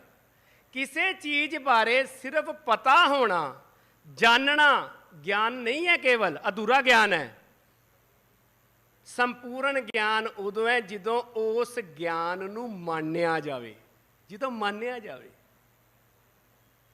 ਜਾਣਨਾ ਕੇਵਲ ਅਧੂਰਾ ਗਿਆਨ ਹੈ। ਜਿਹੜੇ ਗਿਆਨ ਨੂੰ ਗੁਰੂ ਸਾਹਿਬ ਨੇ ਬਖਸ਼ਿਸ਼ ਕੀਤੀ, ਜਣਾ ਦਿੱਤਾ, ਉਹਨੂੰ ਮੰਨਿਆ ਜਾਵੇ। ਤੇ ਸੁਖਮਣੀ ਸਾਹਿਬ ਜੀ ਦੀ ਹਰ ਅਸ਼ਟਪਦੀ, ਹਰ ਸ਼ਬਦ ਦੇ ਵਿੱਚ ਇੱਕ ਅਵਸਥਾ ਹੈ। ਜਾਣ ਗਏ ਜੀ ਅਸੀਂ, ਨਿੰਦਕ ਨਾ ਇਸ ਤਰ੍ਹਾਂ ਹੁੰਦਾ ਹੈ ਜੀ, ਦੋਖੀ ਨਾ ਇਸ ਤਰ੍ਹਾਂ ਹੁੰਦਾ ਹੈ ਜੀ, ਇਹ ਖੰਡ ਬ੍ਰਹਿਮੰਡ ਹੈ ਜੀ, ਜਾਣ ਗਏ। ਪਰ ਅਧੂਰੇ ਆ ਜਦੋਂ ਤੱਕ ਉਸ ਚੀਜ਼ ਨੂੰ ਅਸੀਂ ਗੁਰੂ ਆਸ਼ੇ ਅਨੁਸਾਰ ਮਾਣ ਨਹੀਂ ਸਕਦੇ। ਅੱਜ ਕੱਲ੍ਹ ਮੀਡੀਆ ਦਾ ਯੁੱਗ ਹੈ ਜੀ, ਗੂਗਲ 'ਤੇ ਸਰਚ ਕਰੋ, ਤੁਸੀਂ ਸਾਰੀਆਂ ਚੀਜ਼ਾਂ ਮਿਲ ਜਾਂਦੀਆਂ ਨੇ। ਮੇਰੀਆਂ ਭੈਣਾਂ ਧੀਆਂ ਜਾਂ ਹੋਰ ਵੀ ਕਈ ਭੈਣ ਭਰਾ ਕੋਈ ਚੀਜ਼ ਬਣਾਉਣੀ ਹੁੰਦੀ ਹੈ ਨਾ, ਤੇ ਗੁੜੀਆ ਫੋਨ ਕਰਦੀ, ਮੰਮਾ ਮੈਨੂੰ ਆਹ ਚੀਜ਼ ਦੱਸੋ। ਕਹਿੰਦੇ YouTube 'ਤੇ ਸਰਚ ਕਰ ਲਓ ਜੀ, ਸੌਖਾ ਜਿਹਾ ਕੰਮ ਆ ਜੀ। ਉਹ YouTube 'ਤੇ ਸਰਚ ਕੀਤਾ ਜਾਂਦਾ ਜੀ, ਬਰਫੀ ਕਿੱਦਾਂ ਬਣਾਈ ਜਾਂਦੀ ਜੀ, ਪੇੜੇ ਕਿੱਦਾਂ ਬਣਾਏ ਜਾਂਦੇ ਜੀ। ਗੁਰੂ ਕੇ ਪਿਆਰ ਵਾਲਿਓ, ਗੂਗਲ ਤੇ YouTube ਨੂੰ ਸਾਰਾ ਗਿਆਨ ਹੈ ਕਿ ਕਿਹੜੀ ਚੀਜ਼ ਕਿੱਦਾਂ ਬਣਾਈ ਜਾਂਦੀ, ਪਰ ਉਹ ਮਾਣ ਨਹੀਂ ਜੇ ਸਕਦਾ। ਗਿਆਨ ਬਹੁਤ ਹੈ, ਗਿਆਨ ਤਾਂ ਸਭ ਤੋਂ ਵੱਧ ਹੈ ਯੂਨੀਵਰਸ 'ਚ। ਅੱਜ ਉਸਕੋ ਜਿਹੜੀ ਚੀਜ਼ ਚਾਹੀਦੀ ਹੈ ਤੁਸੀਂ ਫੀਡ ਕਰੋ, ਤੁਹਾਨੂੰ ਲੱਭ ਲਓ। ਪਰ ਉਸ ਨੂੰ ਪੁੱਛੋ YouTube ਨੂੰ, ਕਦੀ ਬਰਫੀ ਦਾ ਸਵਾਦ ਕੀ ਹੈ, ਕਦੀ ਜਲੇਬੀਆਂ ਦਾ ਸਵਾਦ ਕੀ ਹੈ। ਗਿਆਨ ਹੋਣਾ ਬਹੁਤ ਚੰਗੀ ਗੱਲ ਹੈ, ਪਰ ਇਹ ਅੱਧ ਦੀ ਮੰਜ਼ਿਲ ਹੈ। ਉਸ ਗਿਆਨ ਨੂੰ ਮੰਨਣਾ ਕਿੱਦਾਂ, ਇਹੀ ਬਖਸ਼ਿਸ਼ ਗੁਰੂ ਸਾਹਿਬ ਨੇ ਸੁਖਮਨੀ ਸਾਹਿਬ ਜੀ। ਤੇ ਉਹਨੂੰ ਮੰਨਣ ਵਾਸਤੇ ਤੇਰੇ ਹਿਰਦੇ ਵਿੱਚ ਵਿਸ਼ਰਾਮ ਆਉਣਾ ਬਹੁਤ ਜ਼ਰੂਰੀ ਹੈ। ਤੇ ਵਿਸ਼ਰਾਮ ਕਿਹਦੇ ਨਾਲ ਆਉਣਾ ਹੈ? ਹੁਣ ਤੱਤ ਸਾਰ ਕੀ ਹੈ ਇਸ ਬਾਣੀ ਦਾ, ਆਪ ਜੀ ਖਿਆਲ ਕਰਿਓ। 4 ਵਾਰਾਂ ਸੁਖਮਨੀ ਸਾਹਿਬ ਜੀ ਦਾ ਨਾਮ ਗੁਰੂ ਸਾਹਿਬ ਜੀ ਨੇ ਉਚਾਰਨ ਕੀਤਾ ਬਾਣੀ ਦੇ ਵਿੱਚ, ਤੇ ਉਹਦੇ ਨਾਲ ਹੀ ਗੁਰੂ ਸਾਹਿਬ ਜੀ ਨੇ 3 ਵਾਰਾਂ ਇਸ ਸੁਖਮਣੀ ਦੇ ਨਾਮ ਦੇ ਨਾਲ ਗੁਰੂ ਸਾਹਿਬ ਜੀ ਨੇ ਨਾਮ ਦੀ ਗੱਲ ਕੀਤੀ। ਰਹਾਉ ਵਾਲੀ ਪੰਕਤੀ 'ਚ ਵੀ ਕੀਤੀ, ਸੁਖਮਣੀ ਸਹਿਜ ਗੋਬਿੰਦ ਗੁਣ ਨਾਮ, ਇਹਦੇ ਵਿੱਚ ਵੀ ਫਰਮਾਨ ਕੀਤਾ। ਤੇ ਅਖੀਰਲੀ ਪੰਕਤੀ ਦੇ ਵਿੱਚ ਨਾਨਕ ਇਹ ਗੁਣ ਨਾਮ ਸੁਖਮਣੀ। ਸੁਖਮਣੀ ਤੋਂ ਪਹਿਲਾਂ ਕੀ ਹੈ? ਨਾਮ ਹੈ। ਗੁਰੂ ਸਾਹਿਬ ਜੀ ਕਹਿੰਦੇ ਨਾਮ ਨਾਲ ਜੁੜ ਜਾ, ਸੁਖਮਣੀ ਆਪੇ ਤੇਰੇ ਘਰ ਆ ਜਾਏਗੀ। ਤੇ ਸੱਚ ਜਾਣਿਓ, ਸੁੱਖ ਸਾਰਿਆਂ ਨੂੰ ਚਾਹੀਦਾ ਹੈ, ਸੁੱਖਾਂ ਦੀ ਮਾਣੀ ਸਾਰੇ ਅਲਾਪ ਰਹੇ ਨੇ, ਪਰ ਨਾਮ ਤੋਂ ਪਤਾ ਨਹੀਂ, ਥੋੜੀ ਜਿਹੀ ਝਿਜਕ ਹੈ। ਗੁਰੂ ਸਾਹਿਬ ਕਹਿੰਦੇ ਨੇ ਜਿਹੜੀਆਂ ਵੀ ਚੀਜ਼ਾਂ ਆਨੰਦ ਕਾਰਜ ਵੇਲੇ ਗੁੜੀਆ ਦੇ ਨਾਲ ਆਉਣੀਆਂ ਨਾ ਤੇਰੇ ਘਰੇ, ਸੁੱਖ ਸ਼ਾਂਤੀ ਇੱਜ਼ਤ ਮਾਨ, ਹੋਰ ਵੀ ਬਹੁਤ ਕੁਝ ਜੋ ਵਾਰ ਵਿਹਾਰ ਚੱਲਦਾ ਹੈ ਗੁਰਮਤਿ ਅਕੋਰਡਿੰਗ, ਉਹਦਾ ਸਮਾਨ ਵੀ ਆਉਣਾ ਹੈ, ਉਹਦਾ ਬੈਗ ਵੀ ਆਉਣਾ, ਉਹਦੇ ਕੱਪੜੇ ਵੀ ਆਉਣੇ ਹੈ। ਉਹਨਾਂ ਦੇ ਰਿਸ਼ਤੇਦਾਰ, ਤੁਹਾਡੇ ਰਿਸ਼ਤੇਦਾਰ ਅਟੈਚ ਹੋ ਜਾਣੇ ਆ, ਪਰ ਆਉਣੇ ਕਿਹਦੇ ਨਾਲ ਨੇ? ਉਹ ਗੁੜੀਆ ਦੇ ਨਾਲ। ਬਸ ਨਾਮ ਉਹ ਚੀਜ਼ ਹੈ ਜਿਹਦੇ ਨਾਲ ਸਾਰੀਆਂ ਚੀਜ਼ਾਂ ਆਉਣੀਆਂ। ਤੇ ਜੇ ਕੋਈ ਇਹ ਆਖੇ ਜੀ ਗੁੜੀਆ ਨਹੀਂ ਅਸੀਂ ਆਪਣੇ ਘਰ ਖੜਨੀ, ਬਾਕੀ ਚੀਜ਼ਾਂ ਸਾਰੀਆਂ ਦੇ ਦਿਓ, ਕਿਸ ਤਰ੍ਹਾਂ ਹੋ ਸਕਦਾ ਜੀ? ਨਹੀਂ ਹੋ ਸਕਦਾ। ਗੁਰੂ ਸਾਹਿਬ ਜੀ ਕਹਿੰਦੇ ਨਾਮ ਉਹ ਚੀਜ਼ ਹੈ ਜਿਹਦੇ ਨਾਲ ਸੁੱਖਾਂ ਦੀ ਮਣੀ ਤੇਰੇ ਹਿਰਦੇ ਵਿੱਚ ਪ੍ਰਵੇਸ਼ ਕਰੇਗੀ। 4 ਵਾਰਾਂ ਸੁਖਮਣੀ ਦਾ ਨਾਮ ਉਚਾਰਨ ਕੀਤਾ, ਉਹਨਾਂ ਵਿੱਚੋਂ 3 ਵਾਰਾਂ ਗੁਰੂ ਸਾਹਿਬ ਜੀ ਨੇ ਨਾਮ ਨਾਲ ਅੰਕਿਤ ਕੀਤਾ, ਤੇ 2 ਵਾਰਾਂ ਗੁਣਾਂ ਦੀ ਗੱਲ ਕੀਤੀ। ਗੁਰੂ ਸਾਹਿਬ ਜੀ ਕਹਿੰਦੇ ਜਿਹੜੇ ਗੁਣ ਅਕਾਲ ਪੁਰਖ ਵਾਹਿਗੁਰੂ ਜੀ ਵਿੱਚ ਨੇ, ਜਿਹੜੇ ਗੁਣ ਮੈਂ ਤੇਰੇ ਵਿੱਚ ਪੈਦਾ ਕਰਨਾ ਚਾਹੁੰਦਾ, ਸਾਂਝ ਕਰੀ ਜਹ ਗੁਨਾਹ ਕਿਹੜੀ, ਛੋੜ ਔਗੁਣ ਚੱਲੀਏ, ਸਭੇ ਗੱਲਾਂ ਵਿਸਰਨ ਇੱਕੋ ਵਿਸਰ ਨਾ ਜਾਓ। ਗੁਰੂ ਸਾਹਿਬ ਜੀ ਕਹਿੰਦੇ ਜਿੰਨਾ ਚਿਰ ਤੇਰੇ ਹਿਰਦੇ 'ਚ ਉਹ ਗੁਣ ਨਹੀਂ ਆਉਂਦੇ, ਤੇਰੇ ਹਿਰਦੇ 'ਚ ਦਇਆ ਨਹੀਂ ਆਉਂਦੀ, ਤੇਰੇ ਹਿਰਦੇ 'ਚ ਸੰਤੋਖ ਨਹੀਂ ਆਉਂਦਾ, ਵਿਸ਼ਰਾਮ ਨਹੀਂ ਆਉਂਦਾ, ਸੱਚ ਜਾਣੀ ਓਨਾ ਚਿਰ ਅੰਮ੍ਰਿਤ ਰੂਪੀ ਨਾਮ ਵਾਲਾ ਭਾਂਡਾ ਤਿਆਰ ਹੀ ਨਹੀਂ ਹੋ ਸਕਦਾ, ਨਾਮ ਨਹੀਂ ਟਿਕ ਸਕਦਾ। ਅਸੀਂ ਡਿਫਰੈਂਟ ਤਰੀਕੇ ਨਾਲ ਦੇਖਦੇ ਹਾਂ ਕਿ ਜਿਹੜਾ ਮੈਂ ਕਿਰਤ ਵਿਹਾਰ ਕਰ ਰਿਹਾ ਉਹ ਵੱਖਰੀ ਚੀਜ਼ ਹੈ, ਤੇ ਜਿਹੜੇ ਗੁਰੂ ਪਾਤਸ਼ਾਹ ਕਿਰਪਾ ਕਰ ਰਹੇ ਨੇ, ਜਿਹੜਾ ਨਾਮ ਜਪਣਾ ਹੈ, ਬਾਣੀ ਪੜ੍ਹਨੀ ਹੈ, ਨਿਤਨੇਮ ਕਰਨਾ ਵੱਖਰੀ ਚੀਜ਼ ਨਹੀਂ। ਗੁਰੂ ਕੇ ਪਿਆਰ ਵਾਲੇ ਇਸ ਤਰ੍ਹਾਂ ਨਹੀਂ ਹੈ। ਸਿੱਖ ਦੀ ਵਰਤੋਂ ਵਿਹਾਰ ਦੇ ਵਿੱਚ ਵੀ ਨਾਮ ਹੋਣਾ ਚਾਹੀਦਾ। ਸੋ ਇਸ ਹੁਲਾਰਿਆਂ ਦੇ ਵਿੱਚ ਗੁਰੂ ਸਾਹਿਬ ਬਖਸ਼ਿਸ਼ ਕਰਦੇ ਨੇ। ਅੱਜ ਦੇ ਇਸ ਪਦੇ ਦੇ ਵਿੱਚ ਜਿਹੜਾ ਆਪ ਜੀ ਨੇ ਸਰਵਣ ਕੀਤਾ ਹੈ, ਇਸ ਵਿੱਚ ਗੁਰੂ ਸਾਹਿਬ ਬਖਸ਼ਿਸ਼ ਕਰ ਰਹੇ ਨੇ, ਸੰਤ ਕਾ ਨਿੰਦਕ ਮਹਾ ਅਤਤਾਈ। ਇੱਕ ਮੈਂ ਇੱਥੇ ਬੇਨਤੀ ਕਰਦਾ, ਬੜੀ ਵਾਰ ਇਹ ਵਿਚਾਰ ਚਰਚਾ ਜਿਹੜੀ ਹੈ ਨਾ ਉਹ ਚੱਲਦੀ ਹੈ, ਸੰਤ ਹੈ ਜੀ, ਸੰਤ ਨਹੀਂ ਹੈ ਜੀ, ਗੁਰੂ ਸਾਹਿਬ ਜੀ ਸੰਤ ਨੇ ਜੀ, ਹੋਰ ਕੋਈ ਸੰਤ ਨਹੀਂ। ਗੁਰੂ ਕੇ ਪਿਆਰ ਵਾਲਿਓ, ਹੱਥ ਜੋੜ ਕੇ ਬੇਨਤੀ, ਜੇ ਕੇਵਲ ਗੁਰੂ ਸਾਹਿਬ ਜੀ ਸੰਤ ਨੇ, ਗੁਰੂ ਸਾਹਿਬ ਜੀ ਬ੍ਰਹਮ ਗਿਆਨੀ ਹੈ, ਕੋਈ ਮਨੁੱਖ ਸੰਤ ਨਹੀਂ ਬਣ ਸਕਦਾ, ਕੋਈ ਮਨੁੱਖ ਬ੍ਰਹਮ ਗਿਆਨੀ ਨਹੀਂ ਬਣ ਸਕਦਾ, ਤੇ ਮੇਰੇ ਵਰਗਾ ਕਹੂਗਾ ਫਿਰ ਬਾਣੀ ਪੜ੍ਹਨੀ ਕਿਉਂ, ਬਣ ਤੇ ਸਕਦੇ ਨਹੀਂ ਅਸੀਂ, ਇੱਦਾਂ ਹੀ ਠੀਕ ਆ ਫਿਰ। ਨਹੀਂ ਗੁਰੂ ਕੇ ਪਿਆਰ ਵਾਲਿਓ, ਅਸੀਂ ਜਾਣੇ ਅਣਜਾਣੇ ਵਿੱਚ ਤੂੰ ਸੁਲਤਾਨ ਕਹਾਂ ਹੋ ਮੀਆਂ, ਅਸੀਂ ਨਰਾਦਰੀ ਕਰਦੇ ਹਾਂ। ਗੁਰੂ ਸਾਹਿਬ ਜੀ ਸੰਤ ਬਣਾਉਣ ਵਾਲੇ ਨੇ, ਗੁਰੂ ਸਾਹਿਬ ਜੀ ਬ੍ਰਹਮ ਗਿਆਨੀ ਬਣਾਉਣ ਵਾਲੇ ਨੇ, ਗੁਰੂ ਸਾਹਿਬ ਜੀ ਆਪਣੇ ਗੁਰਸਿੱਖਾਂ ਨੂੰ ਉਸ ਅਵਸਥਾ ਤੇ ਲਿਆਉਣ ਵਾਲੇ ਨੇ। ਹੁਣ ਸੰਤ ਦੀ ਜੇ ਆਪ ਜੀ ਨੇ ਡੈਫੀਨੇਸ਼ਨ ਦੇਖਣੀ ਹੈ, ਪੰਚਮ ਪਾਤਸ਼ਾਹ ਦਾ ਬਹੁਤ ਪਾਵਨ ਪਵਿੱਤਰ ਸ਼ਬਦ ਹੈ। ਮੈਂ ਆਪ ਜੀ ਨੂੰ ਪੰਛੀ ਝਾਤ ਬਸ ਉਧਰ ਧਿਆਨ ਦੇ ਦਾਂ, ਸਮੇਂ ਦੇ ਮੁਤਾਬਕ ਆਪਾਂ ਆਪਣੀ ਵਿਚਾਰ ਤੇ ਆਈਏ। ਤਕਰੀਬਨ ਗੁਰੂ ਸਾਹਿਬ ਦੀ ਕਿਰਪਾ ਸਦਕਾ 392 ਅੰਗ ਤੇ ਪੰਚਮ ਪਾਤਸ਼ਾਹ ਜੀ ਦਾ ਸ਼ਬਦ ਹੈ ਸੰਤ ਬਾਰੇ, ਉਹਦੇ 'ਚ ਸੰਤ ਦੀ ਡੈਫੀਨੇਸ਼ਨ ਦਿੱਤੀ ਗੁਰੂ ਸਾਹਿਬ ਜੀ ਨੇ। ਉਹਦੇ 'ਚ ਗੁਰੂ ਸਾਹਿਬ ਜੀ ਕਹਿੰਦੇ ਨੇ, ਸੰਤ ਕੀ ਰਹਿਤ ਸੁਨੋ ਮੇਰੇ ਭਾਈ। ਇਸ ਸ਼ਬਦ ਦੇ ਵਿੱਚ ਗੁਰੂ ਸਾਹਿਬ ਸੰਤ ਦੀ ਸਾਰੀ ਡੈਫੀਨੇਸ਼ਨ ਦਿੰਦੇ, ਉਹਦੇ 'ਚ ਗੁਣ ਕਿਹੜੇ ਹੁੰਦੇ ਨੇ। ਆਪ ਜੀ ਇਸ ਸ਼ਬਦ ਦੇ ਜ਼ਰੂਰ ਦਰਸ਼ਨ ਕਰਿਓ, ਫਿਰ ਆਪਾਂ ਨੂੰ ਕਲੀਅਰ ਪਤਾ ਲੱਗ ਜਾਏਗਾ ਜਦੋਂ ਗੁਰੂ ਸਾਹਿਬ ਸੰਤ ਦੀ ਰਹਿਤ ਦੀ ਗੱਲ ਕਰ ਰਹੇ ਨੇ। ਦੂਸਰੀ ਬੇਨਤੀ ਕਰਾਂ, ਗੁਰੂ ਸਾਹਿਬ ਜੀ ਨੂੰ ਪੁੱਛ ਲਈ, ਗੁਰੂ ਸਾਹਿਬ ਜੀ ਸੰਤ ਹੁੰਦੇ ਨੇ ਤੇ ਉਹ ਕਿੱਦਾਂ ਬਣਦੇ ਨੇ, ਕਿਰਪਾ ਕਰਿਓ, ਕਿੱਦਾਂ ਉਹਨਾਂ ਦੀ ਅਵਸਥਾ ਪ੍ਰਾਪਤ ਹੁੰਦੀ ਹੈ। ਗੁਰੂ ਸਾਹਿਬ ਜੀ ਬਖਸ਼ਿਸ਼ ਕਰਦੇ ਨੇ, ਪੂਰਾ ਗੁਰ ਅਖਾਓ ਜਾ ਕਾ ਮੰਤਰ। ਪੂਰੇ ਗੁਰੂ ਦਾ ਜਿਹੜਾ ਨਾਸ ਨਾ ਹੋਣ ਵਾਲਾ, ਨਾਸ ਰਹਿਤ ਮੰਤਰ ਜਦੋਂ ਗੁਰੂ ਸਾਹਿਬ ਜੀ ਨੇ ਸਮਝਾ ਦਿੱਤਾ, ਤੇ ਉਹ ਕਿਹੜਾ ਮੰਤਰ ਸੀ?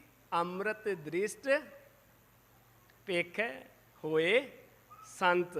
ਗੁਰੂ ਸਾਹਿਬ ਜੀ ਕਹਿੰਦੇ ਜਦੋਂ ਪੂਰੇ ਗੁਰੂ ਦੀ ਦ੍ਰਿਸ਼ਟੀ ਕਿਸੇ ਤੇ ਪੈ ਜੇ ਪਿਆਰ ਦੇ ਨਾਲ, ਤੇ ਫਿਰ ਜਿਹਦੇ ਤੇ ਦ੍ਰਿਸ਼ਟੀ ਪੈਂਦੀ ਆ ਉਹ ਕੀ ਹੁੰਦਾ ਵਾ? ਪੇਖੇ ਹੋਏ ਸੰਤ। ਉਹ ਮਨੁੱਖ ਸੰਤ ਬਣ ਜਾਂਦਾ। ਗੁਰੂ ਦੀ ਦ੍ਰਿਸ਼ਟੀ ਜਦੋਂ ਪੈ ਜਾਂਦੀ ਹੈ, ਇਹ ਪਾਵਨ ਦ੍ਰਿਸ਼ਟੀ ਪੈਂਦੀ ਹੈ। ਸੋ ਇੱਥੇ ਗੁਰੂ ਸਾਹਿਬ ਜੀ ਐਸੀ ਅਵਸਥਾ ਵਾਲੇ ਗੁਰਸਿੱਖਾਂ ਬਾਰੇ ਗੱਲ ਕਰ ਰਹੇ ਨੇ। ਨਾਲ ਹੀ ਮੈਂ ਇੱਕ ਬੇਨਤੀ ਹੋਰ ਕਰਦਾ, ਜਦੋਂ ਇਹ ਸ਼ਬਦ ਆਉਂਦਾ ਨਾ, ਇਹਦੀ ਬਹੁਤ ਚਰਚਾ ਚੱਲਦੀ, ਸੰਤ ਦੀ ਬਹੁਤ ਚਰਚਾ ਚੱਲਦੀ, ਪਰ ਉਹਦੇ ਨਾਲ ਨਾ ਇੱਕ ਸ਼ਬਦ ਹੋਰ ਹੈ, ਪੂਰੇ ਪਦੇ ਦੇ ਵਿੱਚ ਆਉਂਦਾ, ਉਹਦੀ ਗੱਲ ਨਹੀਂ ਅਸੀਂ ਕਰਦੇ। ਉਹ ਕਿਹੜਾ ਸ਼ਬਦ ਹੈ? ਸੰਤ ਕਾ ਨਿੰਦਕ। ਸੰਤ ਦੀ ਬੜੀ ਚਰਚਾ ਹੁੰਦੀ, ਪਰ ਨਿੰਦਿਆ ਬਾਰੇ ਅਸੀਂ ਗੱਲ ਨਹੀਂ ਕਰਦੇ, ਕਿਉਂਕਿ ਜਿਹੜਾ ਸੰਤ ਦੀ ਆਲੋਚਨਾ ਕਰ ਰਿਹਾ ਖੁਦ ਉਸ ਵੇਲੇ ਉਹ ਨਿੰਦਿਆ ਦਾ ਪਾਤਰ ਬਣਿਆ। ਹੁਣ ਗੁਰੂ ਕੇ ਪਿਆਰ ਵਾਲਿਓ, ਨਿੰਦਿਆ ਕੀ ਹੈ? ਨਿੰਦਿਆ ਕੀ? ਨਿੰਦਾ ਕਿਹਨੂੰ ਕਹਿੰਦੇ ਅਸੀਂ? ਬਿਲਕੁਲ ਇਹ ਗੱਲ ਠੀਕ ਆ, ਅਸੀਂ ਕਹਿ ਦਿੰਦੇ ਹਾਂ ਜੀ ਕੰਡੇ ਨੂੰ ਕੰਡਾ ਤੇ ਫੁੱਲ ਨੂੰ ਫੁੱਲ ਕਹਿੰਦੇ ਆ, ਸੱਚ ਹੈ। ਪਰ ਕੰਡੇ ਨੂੰ ਜਦੋਂ ਫੁੱਲ ਕਿਹਾ ਜਾਏ ਜਾਂ ਫੁੱਲ ਨੂੰ ਕੰਡਾ ਕਿਹਾ ਜਾਵੇ, ਨਿੰਦਿਆ। ਇੱਕ ਹੋਰ ਬੇਨਤੀ ਜੇ, ਇੱਕ ਹੋਰ ਇਹਦੇ ਵਿੱਚ ਗੁਰੂ ਸਾਹਿਬ ਬਖਸ਼ਿਸ਼ ਕਰਦੇ ਨੇ, ਗੁਰੂ ਕੇ ਪਿਆਰ ਵਾਲਿਓ, ਜਦੋਂ ਵੀ ਅਸੀਂ ਸੱਚ ਬੋਲ ਰਹੇ ਹਾਂ, ਬੋਲ ਅਸੀਂ ਸੱਚ ਰਹੇ ਹਾਂ, ਪਰ ਅਸੀਂ ਉਹ ਸੱਚ ਜਿਹੜਾ ਨਾ ਈਰਖਾ ਦੇ ਵਿੱਚ ਬੋਲ ਰਹੇ ਹਾਂ, ਸੱਚ ਜਾਣਿਓ ਉਸ ਸੱਚ ਨੂੰ ਵੀ ਨਿੰਦਿਆ ਦਾ ਪਸ ਲੱਗ ਜਾਏਗਾ। ਜਦੋਂ ਵੀ ਈਰਖਾ ਵਿੱਚ ਆ ਗਈ, ਕਿਸੇ ਪ੍ਰਤੀ ਈਰਖਾ ਦੇ ਨਾਲ ਬੋਲ ਰਹੇ ਹਾਂ, ਉਹ ਸੱਚੇ ਸ਼ਬਦ ਵੀ ਨਿੰਦਿਆ ਦੇ ਪਾਤਰ ਬਣ ਜਾਣਗੇ। ਜਦੋਂ ਅੰਦਰ ਈਰਖਾ ਦਾ ਬੀਜ ਪੈ ਗਿਆ, ਸਾਡੇ ਬੋਲੇ ਹੋਏ ਸ਼ਬਦ ਜਿਹੜੇ ਨੇ ਉਹ ਨਿੰਦਿਆ ਦਾ ਰੂਪ ਧਾਰਨ ਕਰ ਲੈਣਗੇ। ਬੋਲਿਆ ਤੇ ਮੈਂ ਸੱਚ ਹੀ, ਪਰ ਮੇਰੀ ਬੋਲਣ ਦੀ ਬੋਡੀ ਲੈਂਗੁਏਜ ਕੀ ਸੀ? ਉੱਥੇ ਹੀ ਹੋਣਾ। ਤੁਸੀਂ ਵੇਖ ਲਓ, ਕੰਮ ਤੇ ਉਹਨੂੰ ਕੋਈ ਹੈ ਨਹੀਂ, ਵਿਹਲਾ ਤੁਰਿਆ ਫਿਰਦਾ। ਬੋਲਿਆ ਤੇ ਮੈਂ ਸੱਚ ਹੀ, ਪਰ ਮੈਂ ਕੌਮਾਂ ਅੱਗੇ ਪਿੱਛੇ ਕਰਦਾ। ਬੋਲਿਆ ਤੇ ਮੈਂ ਸੱਚ ਹੀ, ਪਰ ਅਗਲੇ ਦੇ ਨੁਕਸਾਨ ਵਾਸਤੇ। ਜਦੋਂ ਵੀ ਈਰਖਾ ਦੀ ਛੋਹ ਸ਼ਬਦਾਂ ਦੇ ਨਾਲ ਸਾਡੇ ਰਲ ਗਈ, ਅਸੀਂ ਰਲਾਏ ਮਿਲਾਈ, ਸੱਚ ਜਾਣਿਓ ਉਸ ਵੇਲੇ ਉਹ ਸਾਡੇ ਸ਼ਬਦ, ਉਹ ਸਾਡਾ ਵਾਕ ਨਿੰਦਿਆ ਦਾ ਰੂਪ ਧਾਰਨ ਕਰ। ਸੱਚ ਦੋ ਤਰੀਕੇ ਨਾਲ ਬੋਲਿਆ ਜਾਂਦਾ ਜੀ। ਇੱਕ ਸੱਚ ਬੋਲਣਾ ਹੁੰਦਾ ਅੱਗੇ ਅਗਲੇ ਭੈਣ ਭਰਾ ਨੂੰ ਸੱਚ ਤੋਂ ਜਾਣੂ ਕਰਾਉਣਾ, ਤੇ ਇੱਕ ਸੱਚ ਬੋਲਣਾ ਹੁੰਦਾ ਅਗਲੇ ਨੂੰ ਨੀਵਾਂ ਵਿਖਾਉਣਾ। ਮੈਂ ਤੈਨੂੰ ਕਹਿੰਦਾ ਨਾ, ਉਦੋਂ ਤੂੰ ਮੇਰੀ ਗੱਲ ਨਹੀਂ ਮੰਨੀ। ਉਸ ਵੇਲੇ ਸਾਡੀ ਮਨਸ਼ਾ ਕੀ ਹੈ? ਅਗਲੇ ਨੂੰ ਨੀਵਾਂ ਵਿਖਾਉਣ ਦੀ ਕਿ ਵਾਕਈ ਸੱਚ ਬੋਲਣ ਦੀ? ਕਈ ਭੈਣ ਭਰਾਵਾਂ ਦੇ ਦਰਸ਼ਨ ਮੇਲੇ ਹੁੰਦੇ ਆ, ਜਵਾਬ ਪਤਾ ਹੈ ਪਰ ਪ੍ਰਸ਼ਨ ਪੁੱਛਣਾ ਹੈ, ਕਿਉਂਕਿ ਗਿਆਨੀ ਜੀ ਕਿੰਨੇ ਕੁ ਮਾਦੇ ਦੇ ਮਾਲਕ ਨੇ? ਪੁੱਛਿਆ ਤੇ ਸੱਚਾ ਹੀ ਪ੍ਰਸ਼ਨ ਉਹਨਾਂ ਨੇ, ਪਰ ਸੱਚ ਦੇ ਪਿੱਛੇ ਮਨਸ਼ਾ ਕੀ ਹੈ? ਜੇ ਸੱਚ ਦੇ ਨਾਲ ਜਾਂ ਝੂਠ ਦੇ ਨਾਲ ਤੁਸੀਂ ਈਰਖਾ ਨੂੰ ਜੋੜ ਦਿੱਤਾ, ਉਹ ਸ਼ਬਦ ਜਿਹੜੇ ਸਾਡੇ ਨਿੰਦਿਆ ਵਾਲੇ ਪਾਸੇ ਤੁਰ ਪੈਣਗੇ। ਗੁਰੂ ਸਾਹਿਬ ਜੀ ਕਹਿੰਦੇ ਇਸ ਕਰਕੇ ਸੰਤ ਕਾ ਨਿੰਦਕ ਮਹਾ ਅਤਤਾਈ। ਜਿਹੜਾ ਈਰਖਾ ਰੱਖਦਾ ਨਾ, ਈਰਖਾ ਦੀ ਅੱਗ ਅੰਦਰ ਹੁੰਦੀ ਹੈ। ਜਿਹੜਾ ਆਪ ਸੜਨ ਬਲਣ ਡਿਆ, ਉਹ ਦੂਜੇ ਨੂੰ ਸ਼ਾਂਤੀ ਕਿਸ ਤਰ੍ਹਾਂ ਦੇ ਸਕਦਾ? ਦੂਸਰੇ ਨੂੰ ਵਿਸ਼ਰਾਮ ਕਿਸ ਤਰ੍ਹਾਂ ਦੇ ਸਕਦਾ? ਗੁਰੂ ਸਾਹਿਬ ਜੀ ਕਹਿੰਦੇ ਐਸੇ ਰੱਬ ਦੇ ਪਿਆਰਿਆਂ ਦੀ ਜਿਹੜੀ ਈਰਖਾ ਵਸ ਹੇਠੀ ਕਰਨ ਵਾਸਤੇ ਦਿਨ ਰਾਤ ਨਿੰਦਾ ਕਰਦੇ ਨੇ, ਉਹਨਾਂ ਨੇ ਅੱਤ ਚੁੱਕੀ ਹੁੰਦੀ। ਅੱਤ ਦਾ ਮਤਲਬ ਹੁੰਦਾ ਕਿ ਕਿਸੇ ਵੀ ਹੱਦ ਤੱਕ ਉਹ ਜਾ ਸਕਦੇ ਨੇ। ਉਹ ਸੰਤਾਂ ਦੀ ਨਿੰਦਿਆ ਕਰ ਕਰਕੇ ਉਹਨਾਂ ਨੇ ਦਿਨ ਰਾਤ ਅੱਤ ਚੁੱਕੀ ਹੈ। ਸੰਤ ਕਾ ਨਿੰਦਕ ਖਿਨ ਟਿਕਣ ਨਾ ਭਾਈ। ਜਦੋਂ ਅੱਤ ਚੁੱਕੀ ਤਾਂ ਫਿਰ ਟਿਕਣਾ ਕਿੱਥੇ? ਇਹ ਤੇ ਮਨ ਉਦੋਂ ਵੀ ਵਸ ਨਹੀਂ ਆਉਂਦਾ ਜਦੋਂ ਨਿਤਨੇਮ ਕਰੀਦਾ, ਸੁਖਮਣੀ ਸਾਹਿਬ ਕਰੀਦੀ, ਨਾਮ ਜਪੀਦਾ, ਫੇਰ ਵੀ ਅਰਦਾਸ ਕਰਨੀ ਪੈਂਦੀ, ਗੁਰੂ ਸਾਹਿਬ ਜੀ ਕਿਰਪਾ ਕਰੋ, ਇਹਨੂੰ ਸਮਝਾ ਦਿਓ, ਇਸ ਨੂੰ, ਇਸ ਮਨ ਨੂੰ ਕੋਈ ਸਮਝਾਓ ਭਾਈ, ਇਹਨੂੰ ਸਮਝਾਓ। ਕਹਿੰਦੇ ਕਿਉਂ? ਗੁਰੂ ਸਾਹਿਬ ਜੀ ਤੁਸੀਂ ਤੇ ਕਹਿ ਰਹੇ ਜੇ ਮੰਨਦਾ ਨਹੀਂ, ਇਹ ਮਨ ਚੰਚਲਾ। ਕਿੰਨੇ ਨਹੀਂ ਪਾਇਆ, ਇਹ ਸਮਝਦਾ ਨਹੀਂ, ਇਹ ਇੰਨਾ ਚੰਚਲ ਹੈ, ਇੰਨੀ ਅੱਤ ਚੁੱਕੀ ਹੈ। ਤੇ ਗੁਰੂ ਮਹਾਰਾਜ ਜੀ ਕਹਿੰਦੇ ਜਿੰਨੇ ਇੰਨੀ ਅੱਤ ਚੁੱਕੀ, ਜਿਹੜੀ ਨਿੰਦਿਆ ਕਰ ਰਿਹਾ ਹੈ, ਉਹਦਾ ਮਨ ਕਿੱਥੇ ਟਿਕ ਸਕਦਾ? ਇਹ ਤੇ ਪਹਿਲਾਂ ਜਿਹੜਾ ਨਹੀਂ ਕਰ ਰਿਹਾ ਉਹਦਾ ਮਨ ਚੰਚਲ ਹੈ, ਉਹ ਤੋਂ ਨਿੰਦਿਆ ਪਾ ਦਿੱਤੀ, ਉਹਦੇ ਤੋਂ ਆਦਤ ਚੁੱਕ ਲਈ। ਗੁਰੂ ਸਾਹਿਬ ਜੀ ਕਹਿੰਦੀ ਇਸ ਕਰਕੇ ਨਿੰਦਿਆ ਕਰਨ ਵਾਲੇ ਦਾ ਮਨ ਟਿਕਾਉਣ ਦਾ ਯਤਨ ਜਿਹੜਾ ਉਹ 10,000 ਗੁਣਾ ਵੱਧ ਲੱਗਦਾ ਉਹਨੂੰ। ਉਹ ਕਹਿੰਦਾ ਛੱਡੋ, ਇਹ ਤੇ ਹੁਣ ਹੋਣਾ ਨਹੀਂ। ਜਿਹੜੇ ਰਾਹ ਤੁਰ ਪਏ ਆ ਨਾ, ਸਾਨੂੰ ਪਤਾ ਲੱਗਦਾ ਜੀ ਅਸੀਂ ਰਾਹ ਗਲਤ ਮੁੜ ਗਏ ਹਾਂ, 5 ਕਿਲੋਮੀਟਰ ਅੱਗੇ ਆ ਗਏ ਹਾਂ। ਉਹ ਕਹਿੰਦੇ ਚਲੋ ਹੁਣ ਬੈਕ ਗੇਅਰ ਕੀ ਲਾਉਣਾ, 30 ਕਿਲੋਮੀਟਰ ਫੇਰਾ ਮਾਰ ਕੇ ਜੰਨੇ। ਇਹੀ ਹਾਲ ਹੈ ਨਿੰਦਿਆ ਕਰਨ ਵਾਲੇ ਦਾ। ਉਹ ਕਹਿੰਦਾ ਬੈਕ ਗੇਅਰ ਨਹੀਂ ਲੱਗਣਾ, ਵਿਸ਼ਰਾਮ ਨਹੀਂ ਹੋਣਾ, ਹੁਣ ਆਦਤ ਤੇ ਚੁੱਕੀ ਆ, ਹੁਣ ਪਤਾ ਜੋ ਹੋਣਾ ਉਹ ਤੇ ਹੋਣਾ ਹੀ ਹੋਣਾ, ਗਾਂ ਗੱਡੀ ਨੱਪੀ ਜਾਓ। ਸੰਤ ਕਾ ਨਿੰਦਕ ਮਹਾ ਹਤਿਆਰਾ। ਗੁਰੂ ਸਾਹਿਬ ਜੀ ਕਹਿੰਦੇ ਜਿਹੜੇ ਹੱਤਿਆ ਕਰਨ ਵਾਲੇ ਨੂੰ ਜਿਹੜਾ ਪਾਪ ਲੱਗਦਾ ਨਾ, ਹੱਤਿਆ ਕਰਨ ਵਾਲਾ ਤੇ ਇੱਕ ਸਰੀਰ ਦੇ ਹਿਰਦੇ ਨੂੰ ਵਿੰਨਦਾ, ਇੱਕ ਸਰੀਰ ਨੂੰ ਖਤਮ ਕਰਦਾ।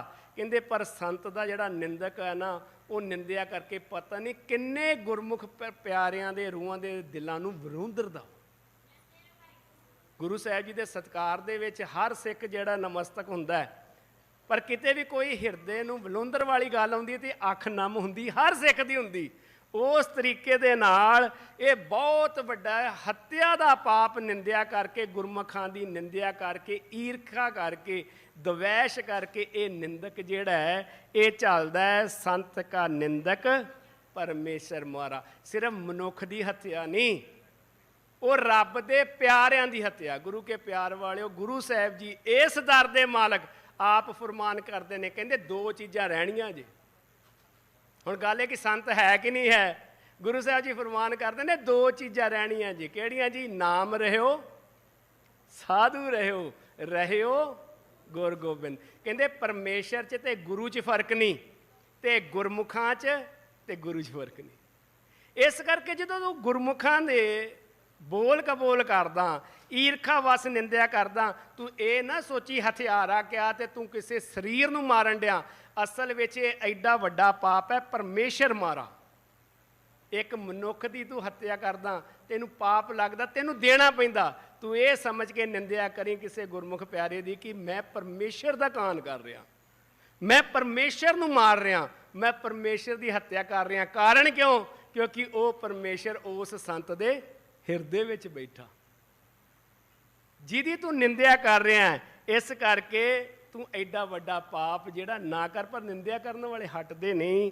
ਸੰਤ ਕਾ ਨਿੰਦਕ ਰਾਜ ਤੇ ਹੀਣ। ਹੁਣ ਅਸੀਂ ਕਹਾਂਗੇ ਜੀ ਉਹ ਤੇ ਰੱਬ ਨੂੰ ਮੰਨਦਾ ਨਹੀਂ, ਉਹਨਾਂ ਦੇ ਬੜੇ ਕਾਰੋਬਾਰ ਆ, ਉਹਨਾਂ ਦੇ ਇੱਕ ਦਿਨ ਦੀ ਜਿਹੜੀ ਕਮਾਈ ਆ, ਪ੍ਰੋਫਿਟ ਟਰਨਓਵਰ ਆ, ਉਹ ਜੀ 3600 ਕਰੋੜ ਰੁਪਈਆ। ਤੇ ਗੁਰਬਾਣੀ 'ਚ ਲਿਖਿਆ ਜੀ ਉਹਨਾਂ ਨੂੰ ਤੇ ਰਾਜ ਨਹੀਂ ਮਿਲਦਾ। ਗੁਰੂ ਕੇ ਪਿਆਰ ਵਾਲਿਓ, ਸਾਡੀ ਸੋਝੀ ਨਾ ਬਹੁਤ ਛੋਟੀ ਹੈ। ਅਸੀਂ ਬਹੁਤ ਛੋਟੇ ਜਿਹੇ ਲਫ਼ਜ਼ਾਂ ਦੇ ਵਿੱਚ ਉਸ ਵਿਆਖਿਆ ਨੂੰ ਪਕੜਨ ਦੀ ਕੋਸ਼ਿਸ਼ ਕਰਦੇ, ਕਿਉਂਕਿ ਸਾਡੀ ਤੁੱਛ ਬੁੱਧੀ ਹੈ ਨਾ, ਨਹੀਂ ਪਕੜ ਸਕਦੇ। ਗੁਰੂ ਸਾਹਿਬ ਜੀ ਕਹਿੰਦੇ ਰਾਜ ਤੇ ਹੀਨ। ਕਿਹੜੇ ਰਾਜ ਦੀ ਗੱਲ ਕਰਦੇ? ਜਪਜੀ ਸਾਹਿਬ ਜੀ ਗੁਰੂ ਸਾਹਿਬ ਕਿਰਪਾ ਕਰਦੇ, ਕਿੰਨੀਆਂ ਪੁਰੀਆਂ ਨੇ। ਅਸੀਂ ਤਾਂ ਇੱਥੇ ਇੱਕ ਰਾਜ ਦੀ ਗੱਲ ਕਰਦੇ ਜੀ। ਇੱਥੇ ਜੀ ਇੰਡੀਆ 'ਚ ਬੜਾ ਬਿਜ਼ਨਸ ਹੈ ਜੀ, ਉਹਨਾਂ ਦਾ 15 ਦੇਸ਼ਾਂ 'ਚ ਬੜਾ ਬਿਜ਼ਨਸ ਹੈ। ਗੁਰੂ ਸਾਹਿਬ ਜੀ ਕਹਿੰਦੇ ਉਸ ਰਾਜ ਤੋਂ ਇਹ ਹੀਣਾ ਰਹਿ ਜਾਂਦਾ ਵਾ। ਕਿਹੜੇ ਰਾਜ ਤੋਂ? ਜਿੱਥੇ ਗੁਰਸਿੱਖ ਜਾ ਕੇ ਬਹਿ ਜਾਂਦੇ ਨੇ, ਜਿੱਥੇ ਗੁਰਸਿੱਖਾਂ ਦੀ ਪਹਿਲਾਂ ਬੁਕਿੰਗ ਹੋਈ ਹੁੰਦੀ। ਗੁਰੂ ਸਾਹਿਬ ਜੀ ਕਿੱਥੇ? ਪੰਜ ਪ੍ਰਵਾਨ, ਪੰਜ ਪ੍ਰਧਾਨ, ਪੰਚੇ ਪਾਵਹਿ। ਕਹਿੰਦੇ ਉੱਥੇ ਇਹਨਾਂ ਨੂੰ ਨਹੀਂ ਮਿਲਦਾ ਰਾਜ। ਕਹਿੰਦੇ ਚੱਲ ਬਾਹਰ ਜਾਓ। ਤੇ ਗੁਰਸਿੱਖਾਂ ਨੂੰ ਹੱਥ ਜੋੜ ਕੇ ਕਹਿੰਦੇ ਜੀ ਆਓ ਜੀ, ਰੇ ਰੇ ਦਰਗੇ ਕਹੇ ਨਾ ਕੋਈ ਨਹੀਂ ਕਹਿੰਦਾ ਤੂੰ ਕਿੱਥੇ ਆਇਆ ਬਈ ਮੂੰਹ ਚੁੱਕ ਕੇ। ਕਹਿੰਦੇ ਇਹਨਾਂ ਨੂੰ ਕਿਹਾ ਜਾਂਦਾ, ਕਹਿੰਦੇ ਬਾਹਰ ਚਲੋ। ਉੱਥੇ ਦਾ ਜਿਹੜਾ ਰਾਜ ਹੈ ਨਾ, ਸੋ ਦਰ ਕਿਹਾ ਸੋ ਘਰ ਜਿਤ ਬਹਿ ਸਰਬ। ਹੁਣ ਇਸ ਸਾਰੇ ਸ਼ਬਦ ਨੂੰ ਤੁਸੀਂ ਪੜ੍ਹਿਓ, ਉੱਥੇ ਗੁਰੂ ਸਾਹਿਬ ਦੱਸਦੇ ਤੁਹਾਡੇ ਸੱਜੇ ਪਾਸੇ ਆਹ ਬੈਠੇ ਨੇ, ਖੱਬੇ ਪਾਸੇ ਆਹ ਬੈਠੇ ਨੇ, ਇੱਥੇ ਨਾਦ ਚੱਲ ਰਹੇ ਨੇ, ਇੱਥੇ ਮੋਹਣੀਆਂ ਚੱਲ ਰਹੀਆਂ, ਇੱਥੇ ਰਾਜਾ ਧਰਮਦਵਾਰ ਚੱਲ ਰਿਹਾ। ਉੱਥੇ ਜਾ ਕੇ ਜਿਹੜੇ ਗੁਰਸਿੱਖਾਂ ਨੂੰ, ਸੰਤਾਂ ਨੂੰ ਉਪਾਧੀ ਮਿਲਦੀ ਹੈ, ਉਸ ਉਪਾਧੀ ਤੋਂ, ਉਸ ਇੱਜ਼ਤ ਮਾਨ ਤੋਂ ਇਹ ਨਿੰਦਕ ਜਿਹੜਾ ਉਹ ਸਖਣਾ ਰਹਿ ਜਾਂਦਾ। ਤੇ ਸੱਚ ਜਾਣਿਓ, ਗੁਰੂ ਸਾਹਿਬ ਬਖਸ਼ਿਸ਼ ਕਰਦੇ ਨੇ ਕਿ ਨਿੰਦਕ ਦਾ ਦਾਰੂ ਕੋਈ ਨਹੀਂ ਹੈ। ਦਾਰੂ ਮਤਲਬ ਇਲਾਜ। ਇਹ ਲਾ ਇਲਾਜ ਚੀਜ਼ ਹੈ। ਬਾਕੀ ਸਾਰੀਆਂ ਚੀਜ਼ਾਂ ਦਾ ਗੁਰੂ ਸਾਹਿਬ ਜੀ ਕਹਿੰਦੇ ਹੱਲ ਮਸਲਾ ਹੋ ਜਾਊਗਾ। ਇਸ ਨਿੰਦਿਆ ਵਾਲੇ ਪਾਸੇ ਨਾ ਕਿਤੇ ਚੱਲ ਜੀ, ਇਹਦਾ ਇਲਾਜ ਜਿਹੜਾ ਉਹ ਨਹੀਂ ਹੋਣਾ। ਤੇ ਤੂੰ ਇਸ ਤਰੀਕੇ ਨਾਲ ਪਾਪ ਖੱਟੇਗਾ ਤੇ ਉਸ ਦਰ ਦੇ ਰਾਜ ਤੋਂ ਵਾਂਝਾ ਰਹਿ ਜਾਏਗਾ। ਸੰਤ ਕਾ ਨਿੰਦਕ ਦੁਖੀਆ ਔਰ ਦੀਨ। ਨਹੀਂ ਜੀ, ਉਹ ਤੇ ਬ੍ਰਾਂਡਡ ਕੱਪੜੇ ਪਾਉਂਦਾ, ਉਹ ਤੇ ਸ਼ਰਾਬਾਂ ਵੀ ਪੀਂਦਾ ਜੀ, ਉਹ ਤੇ ਪਾਰਟੀਆਂ ਵੀ ਕਰਦਾ ਜੀ, ਉਹਦਾ ਕਾਰੋਬਾਰ ਬੜਾ ਜੀ। ਗੁਰੂ ਸਾਹਿਬ ਜੀ ਕਹਿੰਦੇ ਬਿਲਕੁਲ ਪੁੱਤ ਹੋਊਗਾ, ਪਰ ਕਦੀ ਉਹਨੂੰ ਅੰਦਰੋਂ ਟੋਲ ਕੇ ਵੇਖੀ। 1.5 ਕਰੋੜ ਦੀ ਗੱਡੀ ਵਿੱਚ ਬੈਠਾ ਹੋਊਗਾ ਏਸੀ ਲਾ ਕੇ। ਰੱਬ ਨਾ ਕਰੇ ਭਾਵੇਂ ਉਹ ਕਿਸੇ ਨੂੰ ਹਸਪੀਟਲ ਕਿਸੇ ਰਿਸ਼ਤੇਦਾਰ ਦਾ ਪਤਾ ਲੈਣ ਜਾਂਦਾ ਹੋਵੇ, ਰੱਬ ਨਾ ਕਰੇ ਕਿਤੇ ਆਪਣੀ ਦਵਾਈ ਲੈਣ ਜਾਂਦਾ ਹੋਵੇ, ਰੱਬ ਨਾ ਕਰੇ ਬਹੁਤ 10-10 ਕਰੋੜ ਦੀ ਪ੍ਰਾਪਰਟੀ ਹੈ, ਰੋਜ਼ ਦਾ ਉਹਦਾ ਵਰਤਣ 10-20 ਕਰੋੜ ਦਾ, ਪਰ ਡਾਕਟਰ ਕਹਿੰਦਾ ਮਿੱਠਾ ਨਹੀਂ ਖਾਣਾ, ਇਹ ਜ਼ਹਿਰ ਆ ਤੇਰੇ ਵਾਸਤੇ। 3 ਕਦਮ ਨਹੀਂ ਚੱਲਣਾ, ਹਾਰਟ ਬੀਟ ਵੱਧ ਜਾਂਦੀ ਹੈ। ਸਵੇਰੇ ਆਹ ਗੋਲੀ ਖਾਣੀ, ਦੁਪਹਿਰ ਨੂੰ ਆਹ ਖਾਣੀ, ਰਾਤ ਨੂੰ ਆਹ ਖਾਣੀ, ਬਲੱਡ ਪ੍ਰੈਸ਼ਰ ਕਾਬੂ ਨਹੀਂ ਰਹਿੰਦਾ, ਕਲੌਟ ਆ ਜਾਂਦਾ ਜੀ, ਬਲੱਡ ਸੰਘਣਾ ਹੋ ਜਾਂਦਾ ਜੀ। ਗੁਰੂ ਸਾਹਿਬ ਜੀ ਕਹਿੰਦੇ ਇਸ ਤਰੀਕੇ ਨਾਲ ਕਿਤੇ ਉਹਨੂੰ ਫੋਲ ਕੇ ਵੇਖੀ ਅੰਦਰੋਂ। ਜਿਹੜਾ ਨਿੰਦਕ ਹੈ ਨਾ, ਉਹਨੂੰ ਜਦੋਂ ਤੂੰ ਫੋਲ ਕੇ ਵੇਖੇਗਾ ਨਾ, ਉਹ ਰੋ ਰੋ ਕੇ ਦੱਸੂਗਾ ਕਿ ਯਾਰ ਦੁਨੀਆ ਤੇ ਮੈਨੂੰ ਸਾਹਿਬ ਜੀ ਕਹਿੰਦੀ ਸਲਾਮਾ ਮਰਦੀ, ਮੇਰੇ ਘਰ ਆ ਸਿਆਪਾ ਪਿਆ ਹੀ, ਮੰਨਦਾ ਹੀ ਕੋਈ ਨਹੀਂ। ਉਹ ਅੰਦਰੋਂ ਇੰਨਾ ਦੁਖੀ ਹੈ, ਇੰਨਾ ਦੀਨ ਹੈ, ਇੰਨਾ ਲਾਚਾਰ ਹੈ। ਗੁਰੂ ਸਾਹਿਬ ਜੀ ਕਹਿੰਦੇ ਇੱਕ ਉੱਤੇ ਨਾ ਪੜਦਾ ਹੀ ਪਿਆ, ਉਹ ਵੀ ਪਰਮੇਸ਼ਰ ਨੇ ਪਾ ਕੇ ਰੱਖਿਆ, ਕੋਈ ਅਗਲਾ ਪਿਛਲਾ ਚੰਗਾ ਕਰਮ ਕਰਕੇ। ਸੰਤ ਕੇ ਨਿੰਦਕ ਕੋ ਸਰਬ ਰੋਗ। ਨਿੰਦਿਆ ਤੋਂ ਜਿਹੜੇ ਨਾ ਸਾਰੇ ਰੋਗ ਉਤਪੰਨ ਹੁੰਦੇ ਨੇ। ਗੁਰੂ ਸਾਹਿਬ ਕਹਿੰਦੇ ਇੰਨੇ ਹੁਣ ਕੀ ਕੀਤਾ, ਨਿੰਦਿਆ ਕਰਕੇ ਨਾ ਸਾਰੇ ਰੋਗਾਂ ਦੀ ਜਿਹੜੀ ਜੜ ਸੀ ਨਾ, ਉਹਦਾ ਬੀਜ ਦਿੱਤਾ। ਹੁਣ ਇਹ ਜਦੋਂ ਪ੍ਰਫੁੱਲਤ ਹੋਣਾ ਤੇ ਇਹਨੂੰ ਸਾਰੇ ਰੋਗ ਲੱਗਣੇ। ਅਸੀਂ ਸਰੀਰ ਦਾ ਰੋਗ ਦੇਖਦੇ ਹਾਂ, ਕਹਿੰਦੇ ਮਨ ਰੂਪੀ ਰੋਗ ਇਹਨੂੰ ਢਾਇਆ ਪਿਆ 5 ਵਿਕਾਰਾਂ ਨੇ। ਕਿ ਜਦੋਂ ਇਹਨੂੰ ਢਾਇਆ ਪਿਆ ਤੇ ਉਹਨਾਂ ਵਿਕਾਰਾਂ ਨੂੰ ਇਹ ਗ੍ਰਸ ਕਰਦਾ ਅੰਦਰੋਂ ਰੋਗ ਜਿਹੜੇ ਨਾ ਉਹਦੇ ਲੱਛਣ ਬਾਹਰ ਆਉਣੇ ਸ਼ੁਰੂ ਹੋ ਜਾਂਦੇ ਨੇ। ਸੰਤ ਕੇ ਨਿੰਦਕ ਕੋ ਸਦਾ ਵਿਜੋਗ। ਉਹ ਵਿਛੜਿਆ ਰਹਿੰਦਾ। ਕਿੱਥੋਂ ਵਿਛੜਿਆ ਰਹਿੰਦਾ? ਜਦੋਂ ਉਹਨੇ ਸੰਤ ਦੀ ਨਿੰਦਾ ਕਰਤੀ, ਸੰਗਤ ਤੋਂ ਵਿਛੜਿਆ ਰਹਿੰਦਾ, ਬਾਣੀ ਤੋਂ ਵਿਛੜਿਆ ਰਹਿੰਦਾ, ਨਾਮ ਤੋਂ ਵਿਛੜਿਆ ਰਹਿੰਦਾ, ਸੁਖਮਣੀ ਤੋਂ ਵਿਛੜਿਆ ਰਹਿੰਦਾ, ਵਿਸ਼ਰਾਮ ਤੋਂ ਵਿਛੜਿਆ ਰਹਿੰਦਾ, ਸਹਿਜ ਤੋਂ ਵਿਛੜਿਆ ਰਹਿੰਦਾ, ਰਸ ਤੋਂ ਵਿਛੜਿਆ ਰਹਿੰਦਾ ਤੇ ਆਨੰਦ ਤੋਂ ਵਿਛੜਿਆ ਰਹਿੰਦਾ। ਉਹ ਕਦੀ ਨਹੀਂ ਇਹ ਕਹਿ ਸਕਦਾ ਨਿੰਦਕ, ਸ਼ਬਦਾਂ 'ਚ ਕਹਿ ਸਕਦਾ, ਬੋਲਣ ਦਾ ਗਿਆਨ ਆ ਪਰ ਮੰਨਣ ਦਾ ਗਿਆਨ ਨਹੀਂ ਆ। ਆਨੰਦ ਪਿਆ ਮੇਰੀ, ਉਹ ਅੱਖ ਬੋਲੀ ਜਾ ਰਿਹਾ ਪਰ ਅੰਦਰੋਂ ਹਜੇ ਆਨੰਦ ਦੀ ਛੋਹ ਜਿਹੜੀ ਉਹ ਪ੍ਰਾਪਤ ਨਹੀਂ ਹੋਈ, ਉਹ ਵਿਛੜਿਆ ਪਿਆ, 7 ਗੁਣਾਂ ਤੋਂ ਵਿਛੜਿਆ ਪਿਆ। ਸੰਤ ਕੀ ਨਿੰਦਾ ਦੋਖ ਮੈਂ ਦੋਖ। ਹੁਣ 2 ਵਾਰ ਸ਼ਬਦ ਉਹ ਕਹਿੰਦੇ ਜੀ ਮੈਂ ਬਹੁਤ ਦੁਖੀ ਹਾਂ, 1 ਵਾਰ ਹੋ ਗਿਆ। ਹੁਣ ਗੁਰੂ ਸਾਹਿਬ ਜੀ ਨੇ 2 ਵਾਰ ਸ਼ਬਦ ਕੀਤਾ, ਕਹਿੰਦਾ ਆਪਣੇ ਇਸ ਦੋਸ਼ ਕਰਕੇ ਉਹ ਦੁਖੀਆਂ ਤੋਂ ਵੀ ਦੁਖੀ ਹੈ। ਇਹ ਜਿਹੜਾ ਦੁੱਖ ਹੈ ਨਿੰਦਿਆ ਕਾਰਨ ਉਹਦੇ ਅੰਦਰ ਜਿਹੜਾ ਵਿਆਪ ਰਿਹਾ ਹੈ, ਨਾਨਕ ਸੰਤ ਭਾਵੈ ਤਾਂ ਉਸਕਾ ਪੀ ਹੋਏ ਮੋਖ। ਵੇਖੋ ਰੱਬ ਦੇ ਪਿਆਰੇ ਕਿੰਨੇ ਦਿਆਲੂ ਹੁੰਦੇ ਨੇ। ਕਹਿੰਦੇ ਜੇ ਤੂੰ ਇੰਨਾ ਕੁਛ ਕਰ ਵੀ ਲਿਆ, ਤੈਨੂੰ ਇੰਨੀਆਂ ਅੰਦਰ ਦੀਆਂ ਤ੍ਰਿਸ਼ਨਾਵਾਂ ਬਿਮਾਰੀਆਂ ਲੱਗ ਵੀ ਪਈਆਂ, ਫਿਰ ਵੀ ਕਿਸੇ ਰੱਬ ਦੇ ਪਿਆਰੇ ਨਾਲ ਰਲ ਕੇ ਸੰਗਤ ਕਰ ਤੇ ਗੁਰੂ ਦੇ ਨਾਮ ਦੇ ਨਾਲ ਜੋੜ, ਤਾਂ ਕਿ ਤੇਰਾ ਵੀ ਭਲਾ ਹੋ ਜਾਏਗਾ। ਉੱਥੇ ਰੱਬ ਦੇ ਪਿਆਰੇ ਦੱਸ ਦਿੰਦੇ ਨੇ ਸੁਖ ਮਨ ਈ। ਇਸ ਤਰੀਕੇ ਨਾਲ ਜਾਪ ਕਰਿਆ ਕਰ, ਇਸ ਤਰੀਕੇ ਨਾਲ ਜਾਪ ਕਰ। ਜਿਹੜੇ ਸੁੱਖ ਤੈਨੂੰ ਚਾਹੀਦੇ ਨੇ ਇਹਦੇ ਵਿੱਚ ਨੇ। ਇਸ ਕਰਕੇ ਹੁਣ ਇਹ ਤੋਂ ਕਿਨਾਰਾ ਕਰ ਲਾ। ਨਿੰਦਿਆ ਦੀ ਥਾਂ ਹੁਣ ਤੂੰ ਗੁਰੂ ਦੀ ਉਸਤਤ ਕਰਨੀ ਸ਼ੁਰੂ ਕਰ ਦੇ। ਕਿਸੇ ਨੇ ਦਰਵਾਜ਼ਾ ਠੋਕਿਆ, ਉਹ ਜੀ ਅੰਦਰ ਕੋਈ ਹੈਗਾ ਜੀ? ਕਹਿੰਦੇ ਹੈਗਾ। ਕਹਿੰਦੇ ਚਲੋ ਜੀ ਠੀਕ ਆ। ਹੁਣ ਜੀ ਕੋਈ ਅੰਦਰ ਬੈਠਾ ਤੇ ਬਾਹਰ ਵਾਲਾ ਅੰਦਰ ਨਹੀਂ ਆਊਗਾ। ਬਾਹਰ ਵਾਲੇ ਨੂੰ ਅੰਦਰ ਲਿਆਉਣ ਵਾਸਤੇ ਅੰਦਰ ਵਾਲੇ ਨੂੰ ਪਹਿਲਾਂ ਬਾਹਰ ਕੱਢਣਾ ਪਊਗਾ। ਜਦੋਂ ਨਿੰਦਿਆ ਬਾਹਰ ਕੱਢੀ ਤੇ ਗੁਰੂ ਦਾ ਨਾਮ ਜਿਹੜਾ ਹਿਰਦੇ ਦੇ ਵਿੱਚ ਆ ਗਿਆ। ਤੇ ਜਦੋਂ ਗੁਰੂ ਦਾ ਨਾਮ ਹਿਰਦੇ 'ਚ ਕਿੱਦਾਂ ਆ? ਸੰਗਤ ਦੀ ਕਿਰਪਾ ਸਦਕਾ, ਗੁਰੂ ਦੀ ਕਿਰਪਾ ਸਦਕਾ, ਗੁਰਮੁਖਾਂ ਦੀ ਕਿਰਪਾ ਸਦਕਾ। ਕਿਸੇ ਗੁਰਮੁਖ ਦੀ ਜੀਵਨੀ ਤੋਂ ਸੇਧ ਮਿਲੀ, ਪਲਟਾ ਵੱਜਾ, ਜੀਵਨ ਬਦਲ ਗਿਆ। ਗੁਰੂ ਸਾਹਿਬ ਕਹਿੰਦੇ ਉਸ ਤਰੀਕੇ ਨਾਲ ਉਸ ਦਾ ਵੀ ਜਿਹੜਾ ਮੋਕਸ਼ ਜਿਹੜਾ ਉਹਨੂੰ ਇਹ ਡੰਨ ਲੱਗਣਾ ਸੀ, ਉਸ ਚੀਜ਼ ਤੋਂ ਗੁਰੂ ਸਾਹਿਬ ਜੀ ਦੇ ਗੁਰਮੁਖ ਪਿਆਰੇ ਜਿਹੜੇ ਨੇ ਉਹ ਬਚਾ ਲੈਂਦੇ ਨੇ ਤੇ ਉਹਦਾ ਵੀ ਮੋਖ ਹੋ ਜਾਂਦਾ ਹੈ। ਸੰਤ ਕਾ ਦੋਖੀ ਸਦਾ ਅਪਵਿੱਤ। ਪਹਿਲੀ ਪਦਾ ਪੂਰਾ ਨਿੰਦਿਆ ਦਾ ਸੀ, ਹੁਣ ਦੋਖੀ ਦਾ। ਹੁਣ ਕੀ ਹੋਇਆ? ਪਹਿਲਾਂ ਇਕੱਲੀ ਨਿੰਦਿਆ ਕਰਦਾ ਸੀ, ਹੁਣ ਕੀ ਕਰਦਾ? ਹੁਣ ਇਹੋ ਜਿਹੇ ਕਾਰੇ ਵੀ ਕਰਦਾ ਕਿ ਮੈਂ ਉਹਨਾਂ ਨੂੰ ਦੁਖੀ ਕਰਾਂ। ਕਹਿੰਦਾ ਜੀ ਨਹੀਂ ਲਿਖ ਕੇ ਦੇਣੀ ਪੈਲੀ।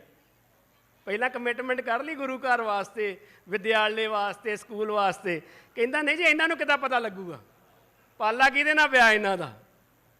ਇਸ ਕਰਕੇ ਸੰਤ ਕਾ ਦੋਖੀ ਸਦਾ ਅਪਵਿੱਤ। ਅਪਵਿੱਤ ਉਹਦਾ ਮਨ ਜਿਹੜਾ ਪਵਿੱਤਰ ਨਹੀਂ ਹੁੰਦਾ। ਕਿਉਂ? ਪਵਿੱਤਰ ਤੇ ਨਾਮ ਨੇ ਕਰਨਾ ਸੀ, ਨਾਮ ਦੀ ਥਾਂ ਨਿੰਦਿਆ ਆ ਗਈ ਤੇ ਨਿੰਦਿਆ ਦੀ ਥਾਂ ਉਹ ਦੁਖੀਆ ਔਰ ਦੀਨ ਹੋ ਗਿਆ। ਜਦੋਂ ਉਹਦੇ ਵਿੱਚ ਦੁੱਖ ਵਾ ਤੇ ਦੂਜੇ ਨੂੰ ਕੀ ਦੇਗਾ? ਡੇਅਰੀ ਤੇ ਚੱਲ ਜਾਓ ਦੁੱਧ ਵਾਲੀ ਤੇ ਕੀ ਮਿਲੂਗਾ ਜੀ? ਦੁੱਧ ਮਿਲੂਗਾ। ਹਾਰਡਵੇਅਰ ਦੀ ਦੁਕਾਨ ਤੇ ਚੱਲ ਜਾਓ, ਕੀ ਮਿਲੂਗਾ ਜੀ? ਪੇਂਟ ਮਿਲੂਗਾ, ਕਿੱਲ ਮਿਲਣਗੇ। ਜੋ ਉਹਦੀ ਦੁਕਾਨ 'ਚ ਵਾ ਉਹਨੇ ਉਹ ਹੀ ਦੇਣਾ ਵਾ। ਜੋ ਇਸ ਮਨੁੱਖ ਦੇ ਅੰਦਰ ਸੀ, ਜਦੋਂ ਵੀ ਇਹਦੇ ਲਾਗੇ ਕੋਈ ਬੈਠਾ ਇਹਨੇ ਉਹਨੂੰ ਨਿੰਦਿਆ ਸੀ, ਨਿੰਦਿਆ ਦਿੱਤੀ। ਅੰਦਰ ਦੁੱਖ ਸੀ, ਅਗਲੇ ਨੂੰ ਦੁੱਖ ਦਿੱਤਾ। ਅੰਦਰ ਤ੍ਰਿਸ਼ਨਾ ਸੀ, ਅਗਲੇ ਨੂੰ ਤ੍ਰਿਸ਼ਨਾ ਦਿੱਤੀ। ਸੰਤ ਕਾ ਦੋਖੀ ਕਿਸੇ ਕਾ ਨਹੀਂ ਮਿੱਤ। ਤੇ ਇਹ ਨਾ ਸੋਚਿਓ ਕਿ ਜੇ ਉਹ ਨਿੰਦਿਆ ਕਰ ਰਿਹਾ ਮੈਂ ਨਹੀਂ ਕਰ ਰਿਹਾ, ਮੇਰਾ ਤੇ ਬੜਾ ਸੱਜਣ ਆ। ਜਿਹੜਾ ਗੁਰੂ ਦਾ ਨਹੀਂ ਸੱਚ ਜਾਣਿਓ ਉਹ ਕਿਸੇ ਦਾ ਨਹੀਂ। ਉਹ ਕਹਿੰਦੇ ਜੀ ਉਹਨੇ ਮੈਨੂੰ ਥੈਂਕ ਯੂ ਨਹੀਂ ਬੋਲਿਆ, ਮੈਂ ਉਹਦੇ ਬੱਚੇ ਨੂੰ ਬਚਾਇਆ ਸੀ। ਉਹ ਕਹਿੰਦਾ ਭਲਿਆ ਕੋਈ ਗੱਲ ਨਹੀਂ, ਇਹਨੇ ਤੇ ਕਲਗੀਆਂ ਵਾਲਿਆਂ ਨੂੰ ਨਹੀਂ ਕਦੀ ਥੈਂਕ ਯੂ ਬੋਲਿਆ ਜਿਹਨੇ ਸਰਬੰਸ ਵਾਰਤਾ ਸੀ। ਤੂੰ ਇਹਦੇ ਤੋਂ ਥੈਂਕ ਯੂ ਦੀ ਕੀ ਉਪੇਖਿਆ ਰੱਖਦਾ? ਜਿਹੜਾ ਗੁਰਮੁਖਾਂ ਦੀ ਨਿੰਦਿਆ ਕਰ ਰਿਹਾ ਉਹ ਤੋਂ ਅਸੀਂ ਕੀ ਆਸ ਰੱਖ ਸਕਦੇ ਹਾਂ? ਸੰਤ ਕੇ ਦੋਖੀ ਕੋ ਡਾਨ ਲਾਗੇ। ਬੜੇ ਡੰਨ ਲੱਗਦੇ ਜੀ ਅੰਦਰੋਂ ਬਾਹਰੋਂ, ਤ੍ਰਿਸ਼ਨਾ ਦੇ ਵਿੱਚ ਉਹ ਜਲਦਾ। ਸੰਤ ਕੋ ਦੋਖੀ ਕਹੋ ਸਭ ਤਿਆਗੇ। ਸਾਰੇ ਕਹਿੰਦੇ ਯਾਰ ਨਹੀਂ, ਇਹ ਤੇ ਜਦੋਂ ਵੀ ਜਾਈਏ ਨਾ ਇੱਕੋ ਇਹਨੇ ਆਲਾਪ ਲਾਪਣਾ ਰਹਿਣਾ। ਤੁਸੀਂ ਵੇਖੋ ਲੋਕੀ ਕੰਨੀ ਕਤਰਾਈ ਜਾਂਦੇ ਜਦੋਂ ਇੱਕੋ ਵਿਸ਼ੇ ਤੇ ਘੜੀ ਮੁੜੀ ਬਾਰ-ਬਾਰ ਅਸੀਂ ਦੁੱਖ ਕਿਸੇ ਨਾਲ ਸਾਂਝਾ ਕਰੀਏ ਜੀ ਮੈਂ ਬਹੁਤ ਦੁਖੀ ਹਾਂ ਜੀ, ਮੈਂ ਪਰਿਵਾਰ ਤੋਂ ਦੁਖੀ, ਉਹਨੇ ਕਹਿਣਾ ਯਾਰ ਇਹਨੇ ਇੱਕੋ ਹੀ ਲਾਪ ਰਾਗਣਾ। ਆਪਣਾ ਰਾਹ ਬਦਲ ਜਾਂਦੇ ਨੇ। ਉਸੇ ਤਰੀਕੇ ਨਾਲ ਇਹਨੂੰ ਤਿਆਗਣਾ ਸ਼ੁਰੂ ਕਰਦੇ ਨੇ, ਇਸ ਸੰਸਾਰ ਦੇ ਥਾਂ ਤੋਂ ਵੀ ਤੇ ਨਿਰੰਕਾਰ ਦੀ ਥਾਂ ਤੋਂ ਵੀ। ਉਹਦੀ ਕੋਈ ਬਾਂਹ ਨਹੀਂ ਫੜਦਾ। ਸੰਤ ਕਾ ਦੋਖੀ ਮਹਾ ਅੰਕਾਰੀ। ਤੇ ਅਹੰਕਾਰ ਇੰਨਾ ਆਪਣਾ ਆਪ ਖਤਮ ਕਰ ਲੈਂਦਾ, ਅਹੰਕਾਰ ਨਹੀਂ ਮੁਕਾਉਂਦਾ, ਹੰਕਾਰ ਨਾਲ ਹੀ ਚੱਲਦਾ। ਤੇ ਅਹੰਕਾਰ ਫਿਰ ਜਨਮਾਂ ਤੇ ਮਰਨ ਦੇ ਗੇੜ ਦੇ ਵਿੱਚ ਪਾਉਂਦਾ। ਸੰਤ ਕਾ ਦੋਖੀ ਸਦਾ ਬੇਕਾਰੀ। ਤੇ ਵਿਕਾਰਾਂ ਦੇ ਵਿੱਚ ਫਸਿਆ। ਨਿੰਦਿਆ ਦੇ ਬੀਜ ਤੋਂ ਕੰਮ ਸ਼ੁਰੂ ਹੋਇਆ, ਉਸ ਨੂੰ ਫਲ ਲੱਗੇ, ਸਾਰੇ ਵਿਕਾਰ ਜੀਵਨ ਦੇ ਵਿੱਚ ਆ ਗਏ। ਸੰਤ ਕਾ ਦੋਖੀ ਜੰਮੈ ਮਰੈ। ਜੰਮਦਾ ਤੇ ਮਰਦਾ। ਮਰਦੇ ਤਾਂ ਸਾਰੇ ਨੇ, ਜੰਮਦੇ ਵੀ ਸਾਰੇ ਨੇ। ਕਿੱਦਾਂ ਜੰਮਦਾ ਮਰਦਾ? ਆਖਾਂ ਜੀਵਾਂ ਵਿਸਰੈ, ਮਰਿਆ ਹੀ ਰਹਿੰਦਾ ਜਦੋਂ ਨਾਮ ਨਹੀਂ ਅੰਦਰ। ਬਾਰ-ਬਾਰ ਮਰਦਾ, ਦੂਜੇ ਦੇ ਸਾੜੇ 'ਚ ਮਰਦਾ, ਦੂਜੇ ਦੀ ਈਰਖਾ ਦੇ ਵਿੱਚ ਮਰਦਾ। ਸੰਤ ਕੀ ਦੁੱਖ ਨਾ ਸੁੱਖ ਤੇ ਡਰੇ।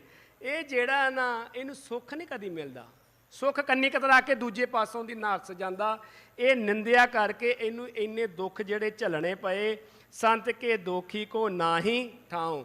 ਉਹਨੂੰ ਠਾਂ ਨਹੀਂ ਮਿਲਦਾ, ਨਾ ਇੱਥੇ ਤੇ ਨਾ ਉੱਥੇ। ਇੱਥੇ ਉੱਥੇ ਰਖਵਾਲਾ ਸਤਿਗੁਰ ਦੀਨ ਕਿਹਨਾਂ ਦਾ? ਸੰਤਾਂ ਦਾ, ਗੁਰਮੁਖਾਂ ਦਾ। ਤੇ ਜਿਨ੍ਹਾਂ ਨੇ ਉਹਨਾਂ ਦੀ ਨਿੰਦਿਆ ਕੀਤੀ, ਨਾ ਉਹਨਾਂ ਨੂੰ ਇੱਥੇ ਥਾਂ ਤੇ ਨਾ ਉਹਨਾਂ ਨੂੰ ਉੱਥੇ ਥਾਂ। ਨਾ ਸੰਸਾਰ ਦੇ ਵਿੱਚ ਤੇ ਨਾ ਨਿਰੰਕਾਰ ਦੇ ਵਿੱਚ। ਨਾਨਕ ਸੰਤ ਭਾਵੈ ਤਾਂ ਲੈ ਮਿਲਾਏ। ਪਰ ਗੁਰਮੁਖ ਪਿਆਰਿਆਂ ਦਾ ਇਹੋ ਜਿਹਾ ਸੁਭਾਅ ਹੁੰਦਾ ਕਿ ਇੰਨੀ ਨਿੰਦਿਆ ਕਰਨ ਤੋਂ ਬਾਅਦ ਵੀ, ਇੰਨੇ ਦੁੱਖ ਦੇਣ ਤੋਂ ਬਾਅਦ ਵੀ ਜਦੋਂ ਜਹਾਂਗੀਰ ਹੱਥ ਜੋੜ ਕੇ ਛੇਵੇਂ ਪਾਤਸ਼ਾਹ ਨੂੰ ਤੇ ਮਾਤਾ ਜੀ ਨੂੰ ਕਹਿੰਦਾ ਨਾ ਜੀ ਮੈਨੂੰ ਮਾਫ ਕਰ ਦਿਓ, ਮੇਰੇ ਕੋਲ ਗਲਤੀ ਹੋ ਗਈ, ਤੇ ਉਸ ਵੇਲੇ ਉਹ ਕਹਿੰਦੇ ਚੱਲ ਕੋਈ ਗੱਲ ਨਹੀਂ, ਹੋ ਜਾਂਦਾ।